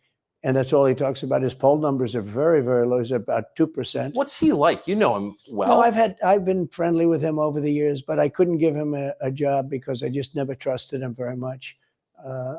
I was just never one of his people that really trusted him. I never gave him the job. And that's one of the reasons he feels so hurt and so betrayed. And I understand that. I really do. I understand it. But I never gave him, he wanted to be different things. He was looking at different elements of the administration. And I decided I didn't want to do it. And now I'm glad I did because you see, but we had some great people. I had great people. We'll have even better people if we do this because now I know Washington. Before I didn't know Washington. But guys like Bill Barr were terrible. I mean, they were, I would say, Bushies. I say that with respect to the Bush family, but they were Bushies, and it doesn't work out for us. It was clear, this is kind of far afield, but it was just interesting. I read Barr's account of his time. He wrote a book about it, right? His autobiography. And in it, he lies about Jeffrey Epstein's death. Clearly lies. Do you think Epstein killed himself sincerely?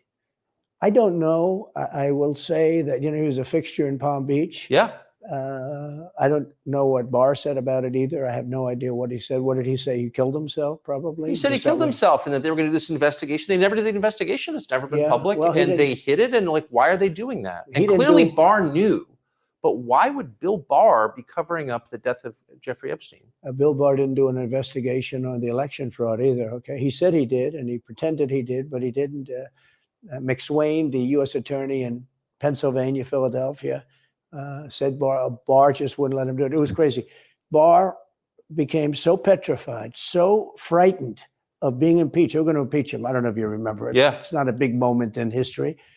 But they said, we're going to impeach. They play a much rougher game, the left, the lunatics. And they were going to impeach Bill Barr, and he was petrified. Now, how do you not get impeached? Don't do any of this stuff. But he didn't do the job there. I don't know what he did with Epstein, but possibly he didn't. Do you think it's possible that Epstein was killed? Oh, sure, it's possible. I mean, I don't really believe. I think he probably committed suicide. He had a life with, beautiful homes and beautiful everything, and he all of a sudden he's incarcerated and not doing very well. I would say that he did, but there are those people. There are many people. I think you're one of them, right? But a lot of people think that he was killed. He knew a lot on a lot of people. He was killed. You think so? I think the closer you look, I'm not a conspiracy person at all. I believe everything I hear. But yeah, the closer you look into it, I mean, the Attorney General of the United States, your Attorney General clearly lied about the Epstein death. Yeah, and he was. Why? He was certainly. It wasn't well done. They had no cameras. They had no anything. Everybody was sleeping, and a case could be made. Look, I'm not going to get involved in it, but I can tell you a case could be made either way. But it certainly wasn't the most well-run place. So the reason I'm asking you is I'm looking at the trajectory since 2015 when you got into politics, for real, and then won. It started with protests against you, massive protests, organized protests by the left, and then it moved to impeachment twice, right? And now indictment. I mean, the next stage is violence. Are you worried that they're going to try and kill you? Why wouldn't they try and kill you? Honestly, they're savage animals. They are people that are sick, really sick. You have great people in the Democrat Party. You have great people that are Democrats. Most of the people in our country are fantastic, and I'm representing everybody. I'm not just Republicans or conservatives. I represent everybody. I'm the president of everybody.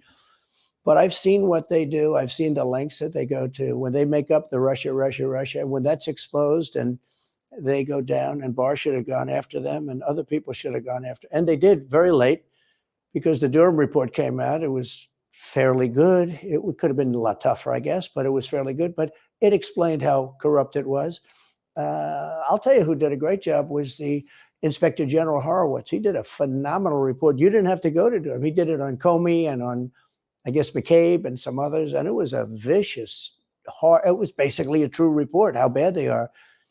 But these people are sick people. These are people that I think they hate our country. You want to know the truth. When you see open borders, when you see these policies that they have, and so many other things, it's so sad to see. You know, we have a country that's very fragile right now. I've never seen, I will say, look, I ran in 16, which was 15, but I ran in 16, election in 16, and there was tremendous spirit. In 20, there was even more spirit. We got millions and millions more votes. You know, it wasn't even a contest. People said, well, what do you think of 20? I said, we did much better. We did. You got to base it on the number of votes. We got many more votes in 20 than we did in 16. But the election was rigged. It was a rigged election. And with COVID, they used COVID to cheat in a lot of different things. And we have so much on it. It's like so easy. But we had judges that didn't want to look. We had people didn't want to get involved. They called you, he's a conspiracy theorist if you say anything about the election. But I have never seen spirit like there is right now. Even coming down here, just the people on the road that are just absolutely going crazy. And the reason is, I think they like me, and I know they love my policies. I hope they like me too. You know, a lot of people say they don't like me, but they like my policies. I think they like me. But I have never seen spirit like it is right now. And the reason is because crooked Joe Biden is so bad. He's the worst president in the history of our country. I don't think he's going to make it to the gate, but you know, you never know. But he's a corrupt person, so corrupt that I took the name off Hillary. You know, I don't do two people at one time. I took the crooked Hillary and I retired the name. That was a good day for her. I bet she was very happy. And I used it for Joe because it's crooked Joe. But Joe is really. But you don't think he's going to make it to November of 2024? Well, I think he's worse mentally than he is physically. And physically, he's not exactly a triathlete or any kind of an athlete. You look at him, he can't walk to the helicopter. He walks. He can't lift his feet out of the grass. You know, it's only 2 inches at the White House, right? It's not a lot. But you watch him and it looks like he's walking on toothpicks. So, and then you see him on the beach where he can't lift a chair. You know, those chairs are meant to be light, right? They're like 2 ounces. You lift them up. He can't lift the chair. He can't walk to the chair. And I don't know what they're doing with the beach. You know, this beach is seeming to play a big role, but they love pictures of him on the beach. I think he looks terrible on the beach. Looks terrible on the beach. Skinny legs. Well, he can't walk through the sand. You know, sand is not that easy to walk through, but when he walks through it, he can't walk through the sand. And there's somebody in there that thinks he looks fabulous at the beach. I think he looks horrible at the beach. Plus, the beach doesn't represent what a president's supposed to be doing. You're supposed to be working. You're supposed to be getting us out of that horrible, horrible war that we're very much involved in with Russia and Ukraine. You could do that. You could do that very easily. I believe you could do that I don't believe he could do it because he's just incompetent. But that's a war that should end immediately, not because of one side or the other, because hundreds of thousands of people are being killed. Can you imagine you're in an apartment house and rockets are going into that building and blowing it up and knocking it down? And who can, why should anybody, human beings, these are human, whether they're Russian or Ukrainian or whatever they are, it's got to be stopped. And it can be stopped very easily. It would have never started. If I were president, it would have never started. So back to Biden, I'm interested. So you think he's failing? He obviously is failing. I think it's clear to everybody. But that would make Kamala Harris the candidate? Well, not really. I mean, I guess they'd have maybe a free-for-all. A lot of people say she has to remain for certain reasons, the candidate. She has to. I don't think that's true, actually. I don't think that other people would stand for it. She has some bad moments. Her moments are almost as bad as his. I think his are worse, actually. Yeah. But she seems pretty senile, too. She speaks in rhyme. And, it's weird. It's weird. But she has bad moments. And in rhyme? What do you? Well, the way she talks, the bus will go here and then the bus will go there because that's what buses do. And it's weird. The whole thing is weird. This is not a president of the United States future. And I think they probably have some kind of a primary and other people will get involved. Newsom, right? I mean, Could be. I mean, you know, I always got along well with him, believe it or not, but could be him, could be somebody else. He's got a big load on his shoulders because you look at California, what's happened.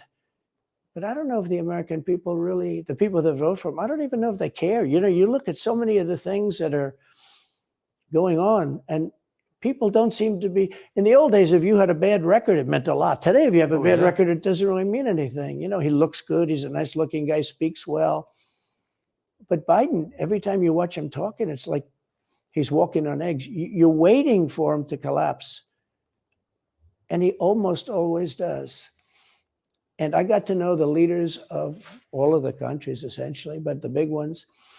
And the bigger, the tougher the leader. You know, it's like sort of, I guess maybe that's the way it's supposed to be. But I got to know President Xi of China and Putin and Kim Jong-un, North Korea. Did a great job with North Korea, kept us out of a nuclear war. We would have 40,000 dead soldiers right now. They'd drop a nuke right on top of the military base. But we have 40,000 soldiers over there.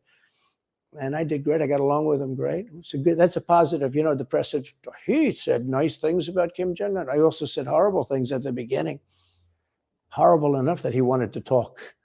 And we talked and we met in Singapore. We met actually twice. And we had unbelievable meetings. I know him very well. We were in great shape with him. What do you think he and Xi and Putin think of Biden? I think they can't believe it. I think they probably say this is some kind of a system. You know, they had great respect for our country. They respected me. They had great respect for our country when I was there.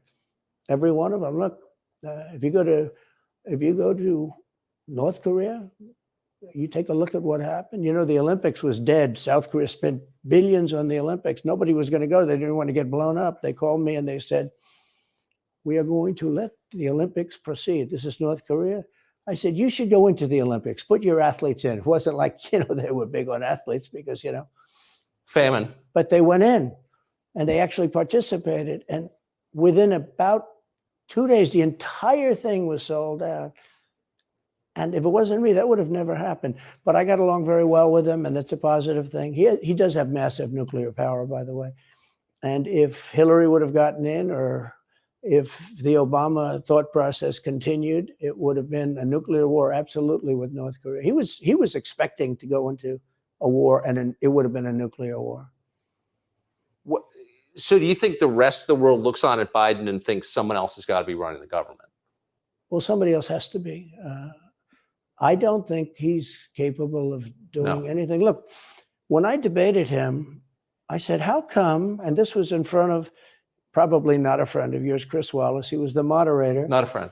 I said, why is it? He wants to be Mike, but he doesn't have the talent. It's one of those bitchy little man. He wanted to be his father, but he didn't have the talent of his father was great. His father, a little fussy man. His father interviewed me in 60 Minutes. It was actually a 10. Can you believe it? I totally believe his father had talent, at least. I may have been the only guy that he gave a good 60 Minutes to. He was rough. Really? His father was tough. He was great, though. He was great at what he did. But Chris Wallace was so upset.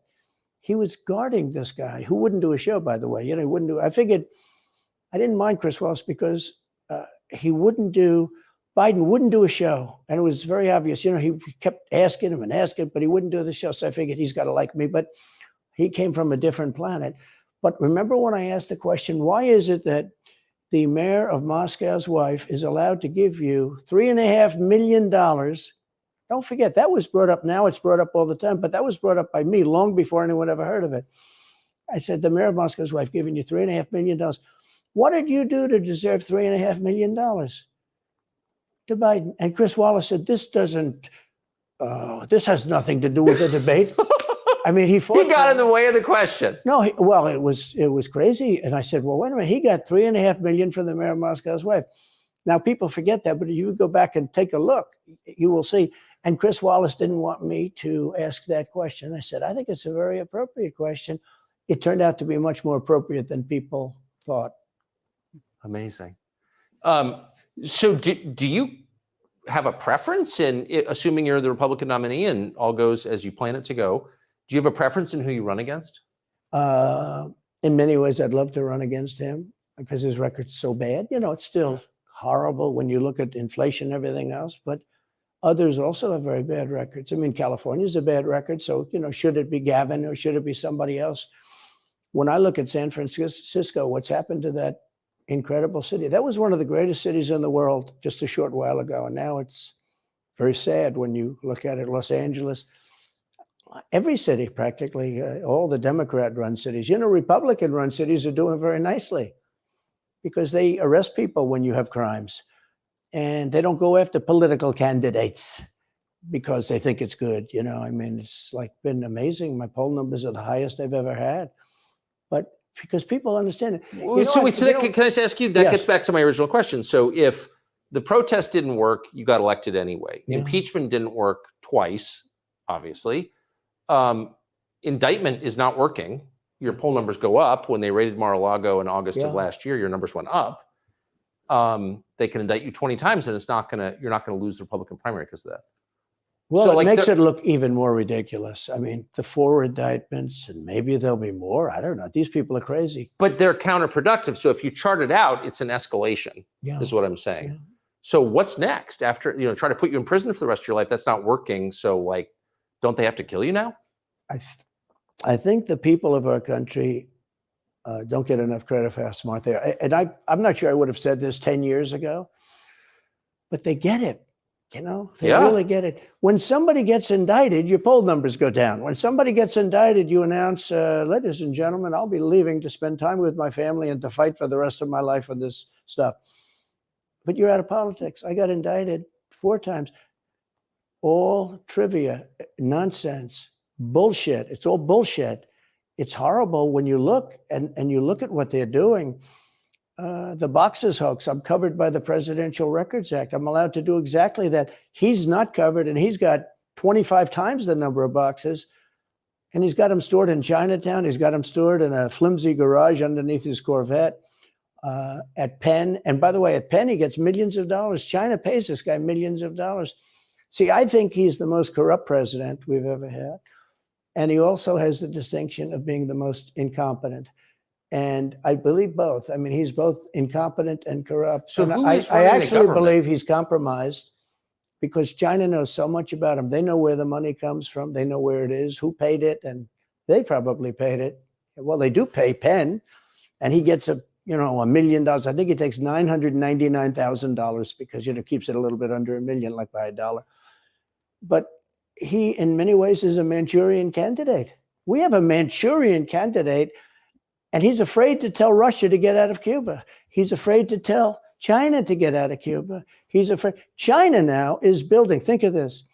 China is building military installations in Cuba.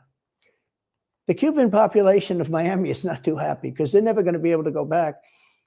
And you don't even hear about it. And the worst culprit is the press, the media, because normally, when I first heard that China is building installations in Cuba, and installations means military installations. Okay, they said just some communication. They did that on the islands with Japan. They took the island, they started this massive construction, and they told everybody, including the Japanese have to be very careful. They told everybody that this is a housing development. They're going to build a housing development. And I said, how come the runway is 20,000 feet long? Private jets need 4,000 feet. They don't need 20,000 feet. The big ones need 20,000 feet. They don't even need 20. And I looked at the runway. I said, that's the largest runway ever built, both in width and length, for housing development. There's nobody that has a plane that big that you would have a runway that's Why is for China testing. allowed to conduct imperialism in our hemisphere? Well, yeah, and it's far beyond Cuba. It's all over South America. Yeah, in the Caribbean. So we built a thing called the Panama Canal. We lost 35,000 people to the mosquito, malaria. Yeah. We lost 35,000 people building. We lost 35,000 people because of the mosquito. Vicious. They had to build under nets. It was one of the true great wonders of the world. As he said, one of the 9 wonders of the world. No, it was one of the 7. It happened a little while ago, It says 9 wonders of the world. You could make 9 wonders. He would have been better off if he stuck with the 9 and just said, yeah, I think it's 9. But this is one of the true 7 wonders of the world. And you take a look at the Panama Canal. It was such an incredible engineering marvel. We sold it under Jimmy Carter. We sold it to Panama for $1. The following day, they quadrupled the amount of money that ships had to pay to get across. They didn't lose one ship. And now they've made it much bigger, and now they've widened it. They've doubled it, right? They've more than doubled it. And it's one of the most profitable things. Any time it's just incredible, right? We gave it away for $1. China now controls it. They actually control the Panama Canal. They run it, they control it. And we shouldn't let that happen. And we can't let China be in Cuba. And they'll get out. If I'm president, they'll get out. Because I had a very good relationship with President Xi, but he respected this country. He respected me. And he'll get out.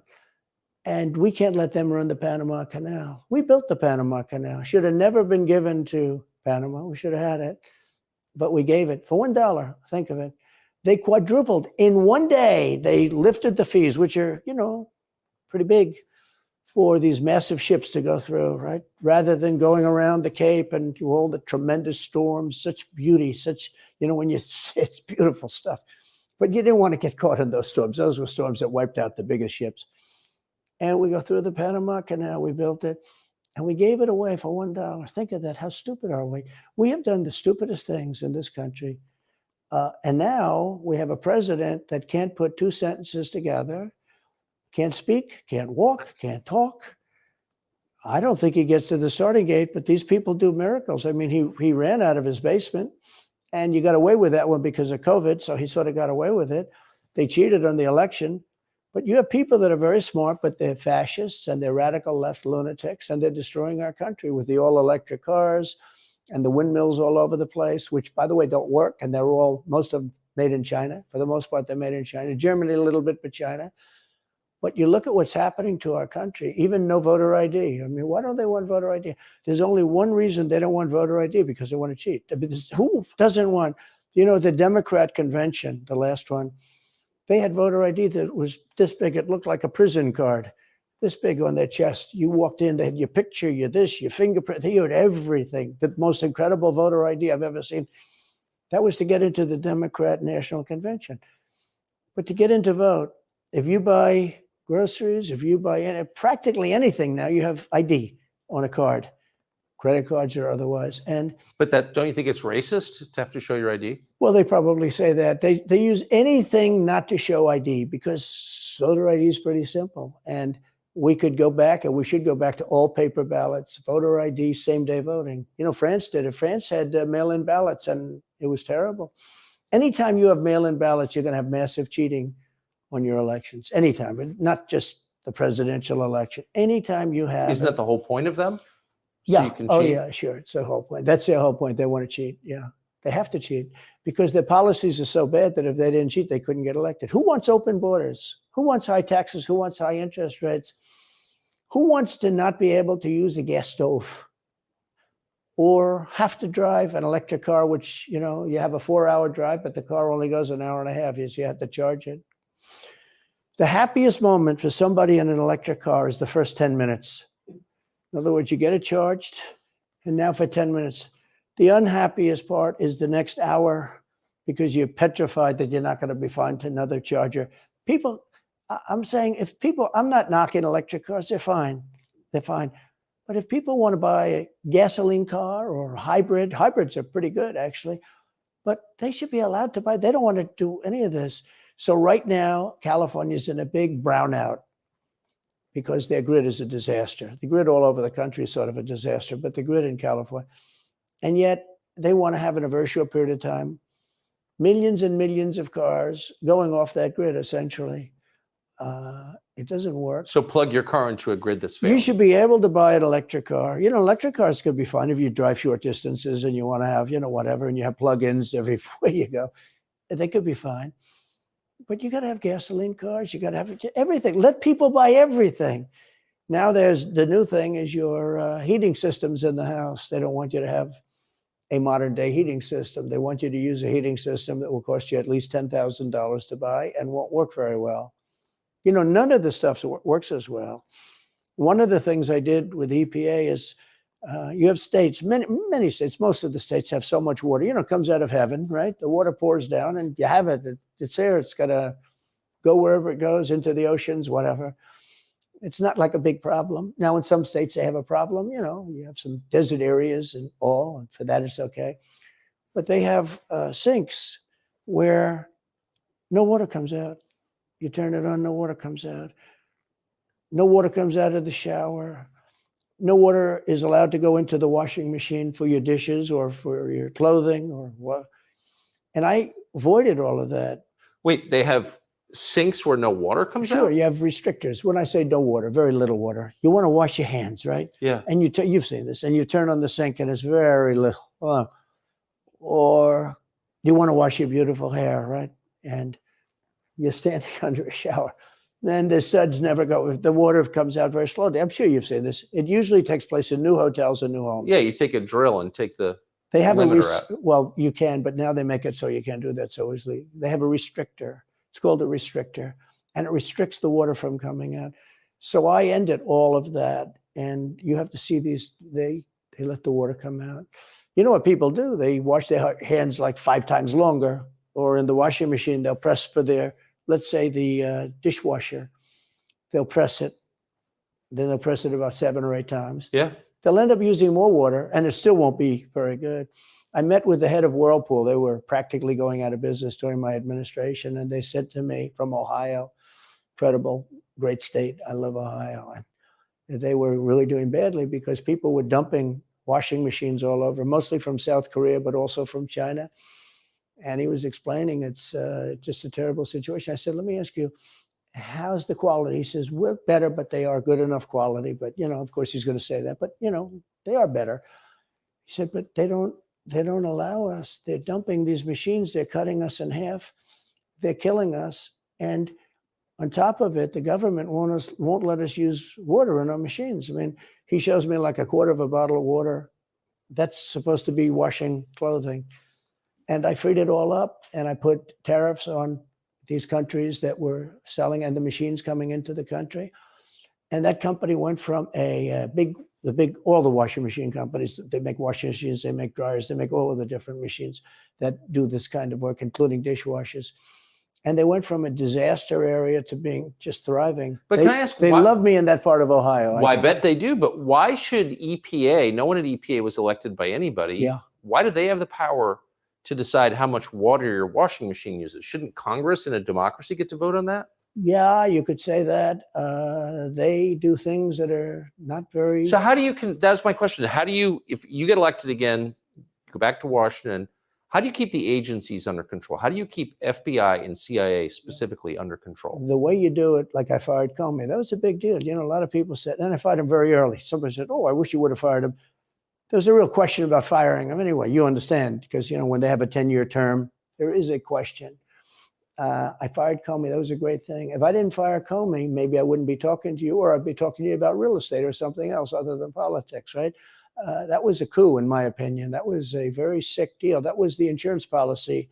You remember the insurance policy? Oh, she's going to win, darling. She's going to win. But just in case she doesn't, we have an insurance policy. An insurance policy was what they were doing.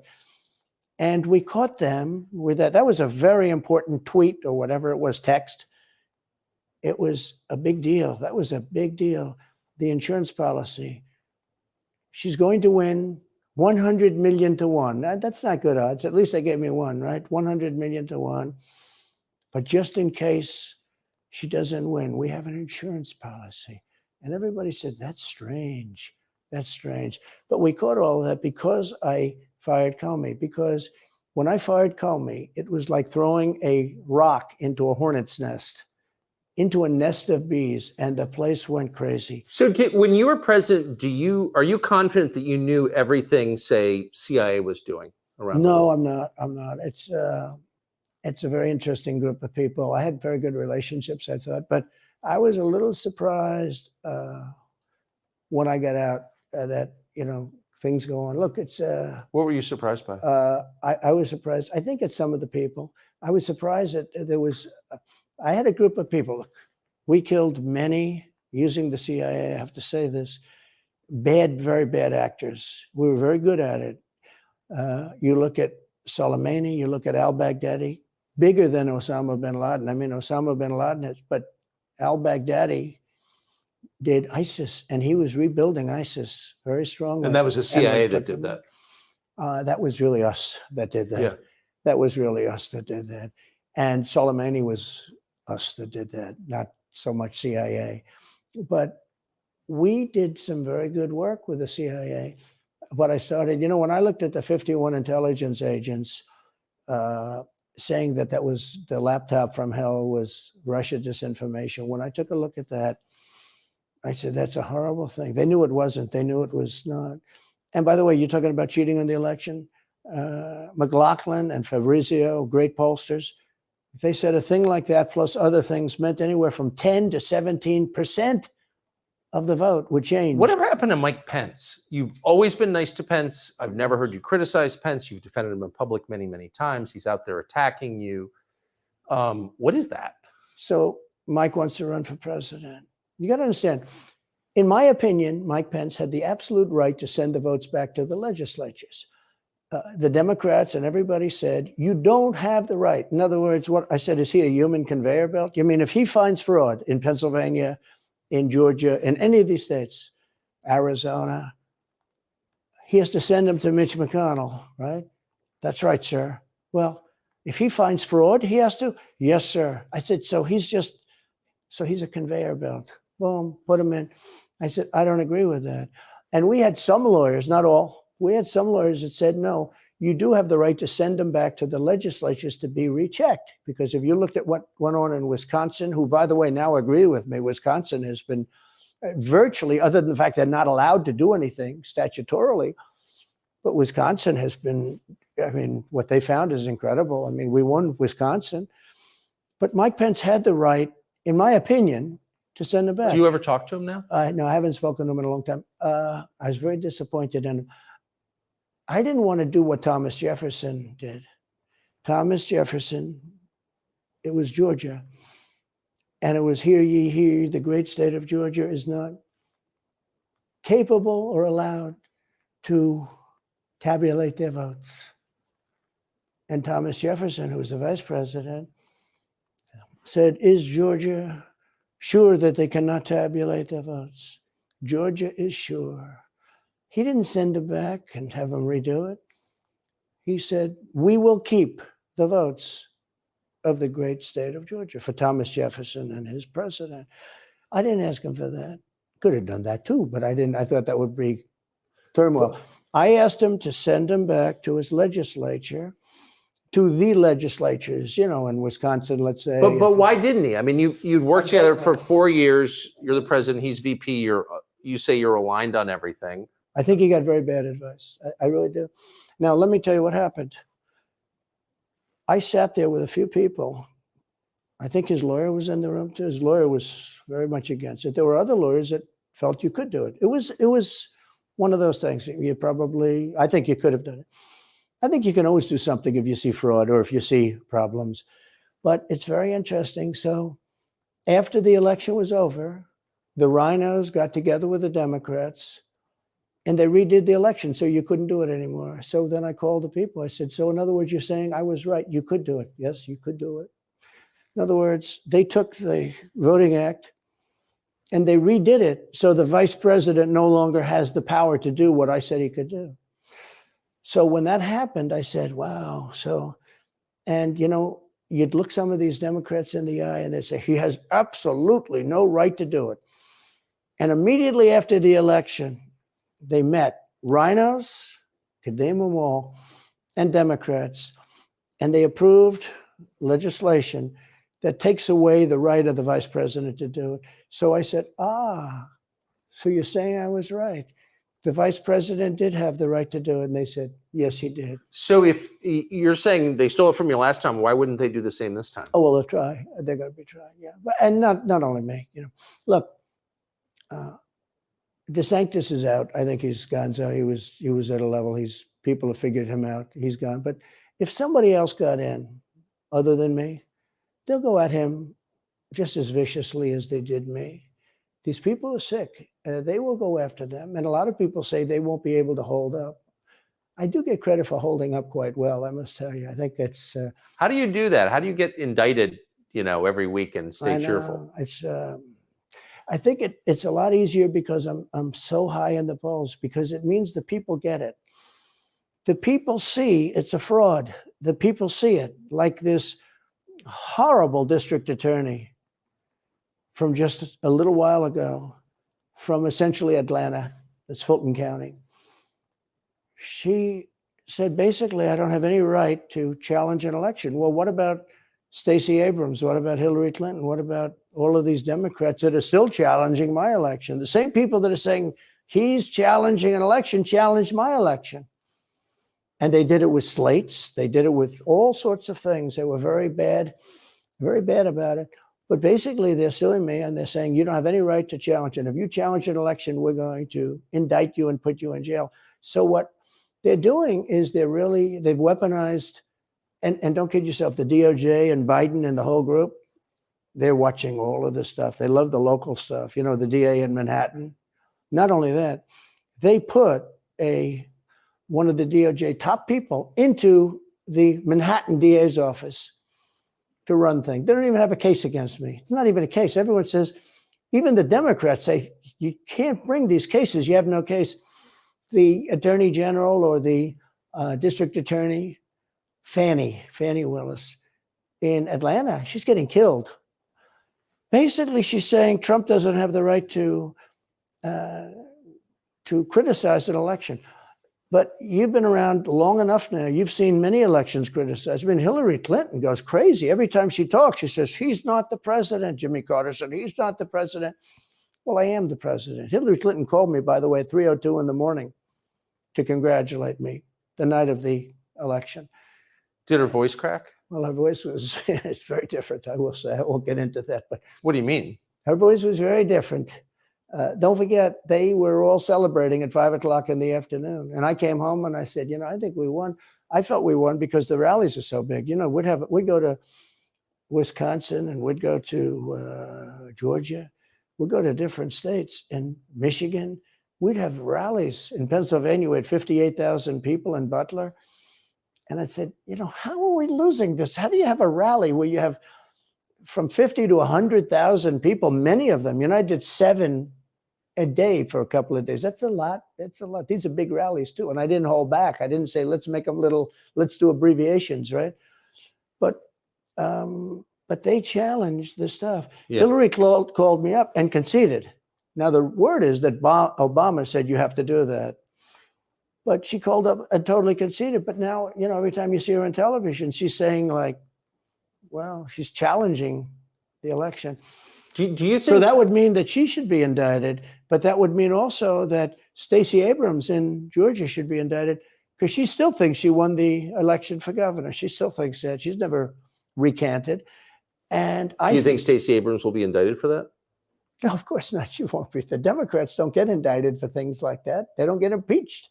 No, it's a different thing. With that being said, yes, I had great support when they did impeachment hoax #1 and impeachment hoax #2. Jim Jordan, the House was fantastic. And actually the Senate was very good for me, other than, Mitch McConnell. I think if he had, it's too bad I endorsed him. He was begging, he was going to lose that race and I endorsed him and he ended up winning the race because of my endorsement. He was down, he was going to lose to Amy McGrath. She was $90 million in cash, all set to go. She was leading by 3. He was going down. I did him a favor. And then 3-4 months later, he really wanted to impeach me. He's a bad guy. But if you look at what's going on politically, so interesting. The level of loyalty is different in politics than it is in normal life, I will say. With that being said, I've had great loyalty also. But the House was fantastic. The Senate was very good. They overrode Mitch McConnell. Mitch McConnell, in my opinion, was trying to get senators to impeach me, especially for the second one. And on the first one, he acted very, very slow. He should have gone much faster. But Mitch McConnell wanted to, and the senators went up to guys that are subservient to him because he gives money. He gives them money. He gives them a lot of money. He raises some money and he gives it to them, and therefore they do what he said. That's the only form of leadership he's got. So last question, if you're elected president again, what's your number one priority? When you ran last time, you said, I will build a wall. This time, your bottom line top promise to the So country. you can do numerous things at the same time. Of course. But let's say number one is a border and taking hundreds of thousands of criminals that have been allowed into our country and getting them out and bringing them back to their country, Guatemala. By the way, not only the 4 countries that we think of as neighbors, all over the world. Last month, we had 149 countries represented. Think of it. We had 149 countries represented, Tucker, from places that many people never even heard of, coming into our country. And they're coming in from mental institutions, and they're coming in from prisons. They're emptying out their prisons all over South America. They're emptying out their mental institutions. Terrorists are pouring into our country. We have no idea. I had the strongest border in the history of our country, and I built almost 500 miles of wall. You know, they like to say, oh, was it less? No, I built 500 miles. In fact, if you check with the authorities on the border, we built almost 500 miles of wall. And I had another 200 that I was going to build. You know, it's like water, it seeks. And we're going to build another 200. We built it. It was all set to go. All they had to do was install it. It would have taken 3 weeks. And that's when I found out. I said, I think these people actually want open borders. The first thing I would do would be I would seal up the border good and tight, except for people that want to come in legally. Do you think we're moving towards civil war? There's tremendous passion and there's tremendous love. You know, January 6th was a very interesting day because they don't report it properly. I believe it was the largest crowd I've ever spoken before. And you know some of the crowds I've spoken before. And like July 4th on the mall, I think they had 1 million people there.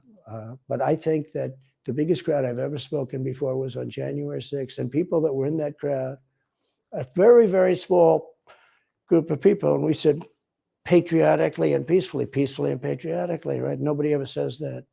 Go peacefully and patriotically. But people that were in that crowd that day, very small group of people went down there. And then there are a lot of scenarios that we can talk about. But people in that crowd said it was the most beautiful day they've ever experienced.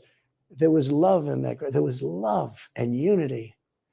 I have never seen such spirit and such passion and such love. And I've also never seen simultaneously and from the same people such hatred of what they've done to our country. So do you think it's possible that there's open conflict? We seem to be moving towards something. I don't know because I don't know what it, you know, I can say this. There's a level of passion that I've never seen. There's a level of hatred that I've never seen. And that's probably a bad combination. Donald Trump, thank you. Thank you very much. Very much. Thank you. That is a bad combination, by the way. Bad combination. Thank you. So that is the Trump-Tucker interview. So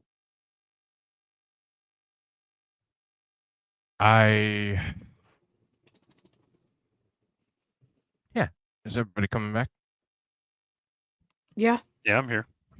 Hey, I'm here. boy. I didn't go nowhere. I was here the whole time. Oh, thank you. So, I certainly, my vote will still be for President Trump. Absolutely. I haven't seen anything to change my mind. I am a Trump fan, Trump supporter, and we're all entitled to our own opinions. And I think he has a job to finish. I think that he is a man, and he has made mistakes, as we all have. And I think he has a damn good idea of what he did wrong and has looked introspectively to be able to fix some of those problems. And I think it's the best thing that he got that opportunity rather than actually going into another 4 years where he could have continued to make mistakes and waste more time. So, Right. Yeah. Do have a question though. If we being us in here and in chat are all entitled to our own opinions, does that mean that we're all entitled? Yes. Yes. We're all entitled. Good to know. Good to know. All right. Well, maybe they were right when they said that. Like you white men are entitled. I guess Who so. you calling white people? Jeez. I said white man. It was singular. I was referring to myself. Oh, okay. I just I was wasn't talking about referring me. to any like that sort of thing. Yeah. So. But yeah. But yeah, no, that was a good interview. I mean, I like that it was more of a conversation. It wasn't there wasn't any like you would expect it from sort of an ally that there weren't any true gotcha moments, which I think people can rightfully argue against from the other side. But for the most part, it was a decent conversation. He covered all the basis of certain things that people were curious about. It's not like the other side will ever hear it, but I mean, it was still a good interview. Yeah, and I think that it's for those middle grounds people, because there's people that love Trump, there's people that hate Trump, but there's also people in the middle, and I think the most important thing is to show that he's a human being and that he's maybe made mistakes and that he's a person, and we can all have opinions and we can all find a different road to get there, but we have to try and we have to give people an opportunity to make mistakes. So I think the one thing that chat's getting I guess interpreting wrong is that you got to understand, like, he did a lot, definitely a lot more than most presidents in his first administration. But you have to understand a lot of the downsides came from they had certain assets within his administration that were very detrimental to progress that could have been made elsewhere that you wanted to see. And I think that's what you guys are angry about. One of the legitimate arguments, though, that people have against him is the fact that he did not pardon a single January 6th member, even though a vast majority of them didn't even enter the building, let alone do anything, And now, fortunately, from the court case with the Proud Boys, where you had all these Proud Boys there, all these Proud Boys. They planned it. They did all these terrible things. Only 5 people from the Proud Boys have gone to jail. 5. Mm-hmm. Do you know why only 5 went to jail? Not a very enough hand, but because the rest of them were feds. and the FBI messed up, and they didn't talk about this, but the FBI messed up, and they gave documents in discovery to defense, and they were not properly what is the word where they like black it out or try to remove data. Well, they actually tried to remove data, which is a problem in itself. But they failed, and the documents they handed over to defense showed that they had at least 50 undercover agents, 50 known undercover agents that were in the crowd that day. And then now we have video evidence of police stating that this is what we're looking for. These are going to be the undercover guys. We have proof that they're saying that we're the aggressors, like we're agitators, we're in the group. I mean, I don't know what the federal government thinks they have against Trump when we have this evidence that proves that they were actually responsible for it almost completely. Yeah. So, yeah. And but yeah. I mean, I've said it once. I've said it 1,000 times. Once a glowy, always a glowy. Never trust a glowy. Well, look, with, I mean, with that being said, trust me and subscribe, because I'm definitely a former glowy. A good glowy is a glowy you can trust, right? Trust all. Look at the pup. Anyway, sorry, ADHD moment. But anyway, I can't get any work done in here. Well, so the one thing I was going to mention is the ones that we know of, the Proud Boys that we know for 100% fact were either undercover or informants, were all leadership. So for them to say that they didn't know what was going to happen on January 6th is just, it's a lie. There's no possible way they could have. Right. Could have known. Could have not known, rather. Yeah. And And can we talk about the windmills for a minute? They are terrible. The Okay. windmills? Oh, they're horrific. The wind turbines, they're horrific. They're just awful. Yeah, it always cracked me up. I had a chance to drive past. Now, at the time, I believe it was the largest windmill farm in the U.S. It's on I-10 in California, and I mean it's gigantic. It's, if I remember correctly, it was like something like 20 square miles. Now, all these eco freaks out there that are like, oh, we need alternate Jesus Christ, my brain is just not working, or my mouth, either or. Oh, your mouth works just fine. Alternative energy sources. That's what I'm trying to say. But in order to do that, they had to completely destroy a whole bunch of forest to build these And things. farmland. And farmland. And they had to destroy, I'm trying to remember what it was, because there weren't too many buildings in the area to begin with, but there can't be any buildings within a certain distance of them, because when one of those blades comes off, it doesn't look like they're spinning that fast, but you're talking about like 20 tons that are just flying through the air. Oh, yeah. And then on top of that, there's almost no wildlife in the area, but I mean, there is some on the ground, like you'll see deer out there and stuff like that, but no birds because they all get killed if they get too close. And that entire gigantic wind farm or windmill farm, whatever, powered a fairly small town. Like it might, I'm trying to think of like an area of LA that I've been to just because it's in California. I don't think there would even be enough power to, in them to power Fontana. Maybe Thousand Oaks, I believe is the name of it. It's like right in between Fontana and Santa Barbara. I think it's Thousand Oaks. You know what? But it's, I mean, that's not it's small enough town anyway. Like there's enough property that's spread out, even though it is a big area. So it's not as many people using it. And that area would be powered by that 20 square mile windmill farm. That's it. Yeah. Well, you know, the frustrating part about it is if it wasn't for Bobby Bologna, we would have enough gerbils in the area to power all of that. That's true. Well, the gerbils still exist. They're just in an orbit. Yeah, they're not doing what they're supposed to be doing. They're doing other things, and it's quite concerning, Bobby. Bobby, go talk to somebody. Not me. I don't want to talk to you, but. But Digger, all you right. muted. Oh, sorry. Go ahead. Yeah. Yeah, you're muted. Oh, for Pete's sakes. I've been so witty and hilarious this whole time. I want you to know that you've missed it all. Knew it.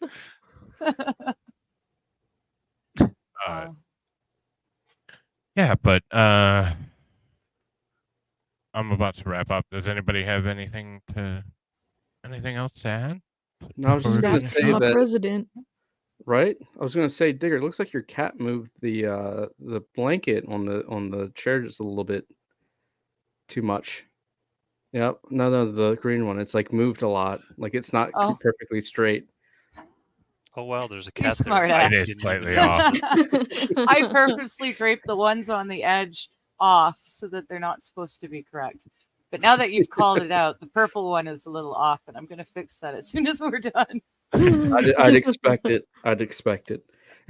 Yeah, can you do that before you come on next time? Just right, Okay. yeah, it's bothering all of exactly us. like that. I'm sorry. I couldn't find the ruler in time because it was such short notice, but next time, I promise. You should get a freaking laser. Exactly, laser's more accurate. And you know, what if it was 1 millimeter off? You know, that would be disastrous. It might, you know. Depends on what kind of day I'm having. But all right, ladies and gentlemen, thank you so much for hanging out with me, to the lovely panel, to everybody in chat. I appreciate you all. It was a fun night. I was looking forward to it, and If you haven't liked and subbed, do it now. Yeah, what the hell's wrong with you? Shit, I always forget to do that. I know. Hey, don't be a I- digger. Make sure you're on live chat too. Yes. Yeah. Yeah. Or you might miss Christ, something. I have so I many always forget that. freaking things open. She does. But all right, y'all. Y'all have a wonderful night, and there will be more, I'm sure, to come with the 24 GOP nomination and presidential election. So I'm looking forward to it. So have a good night, y'all, and we'll see you soon. See you.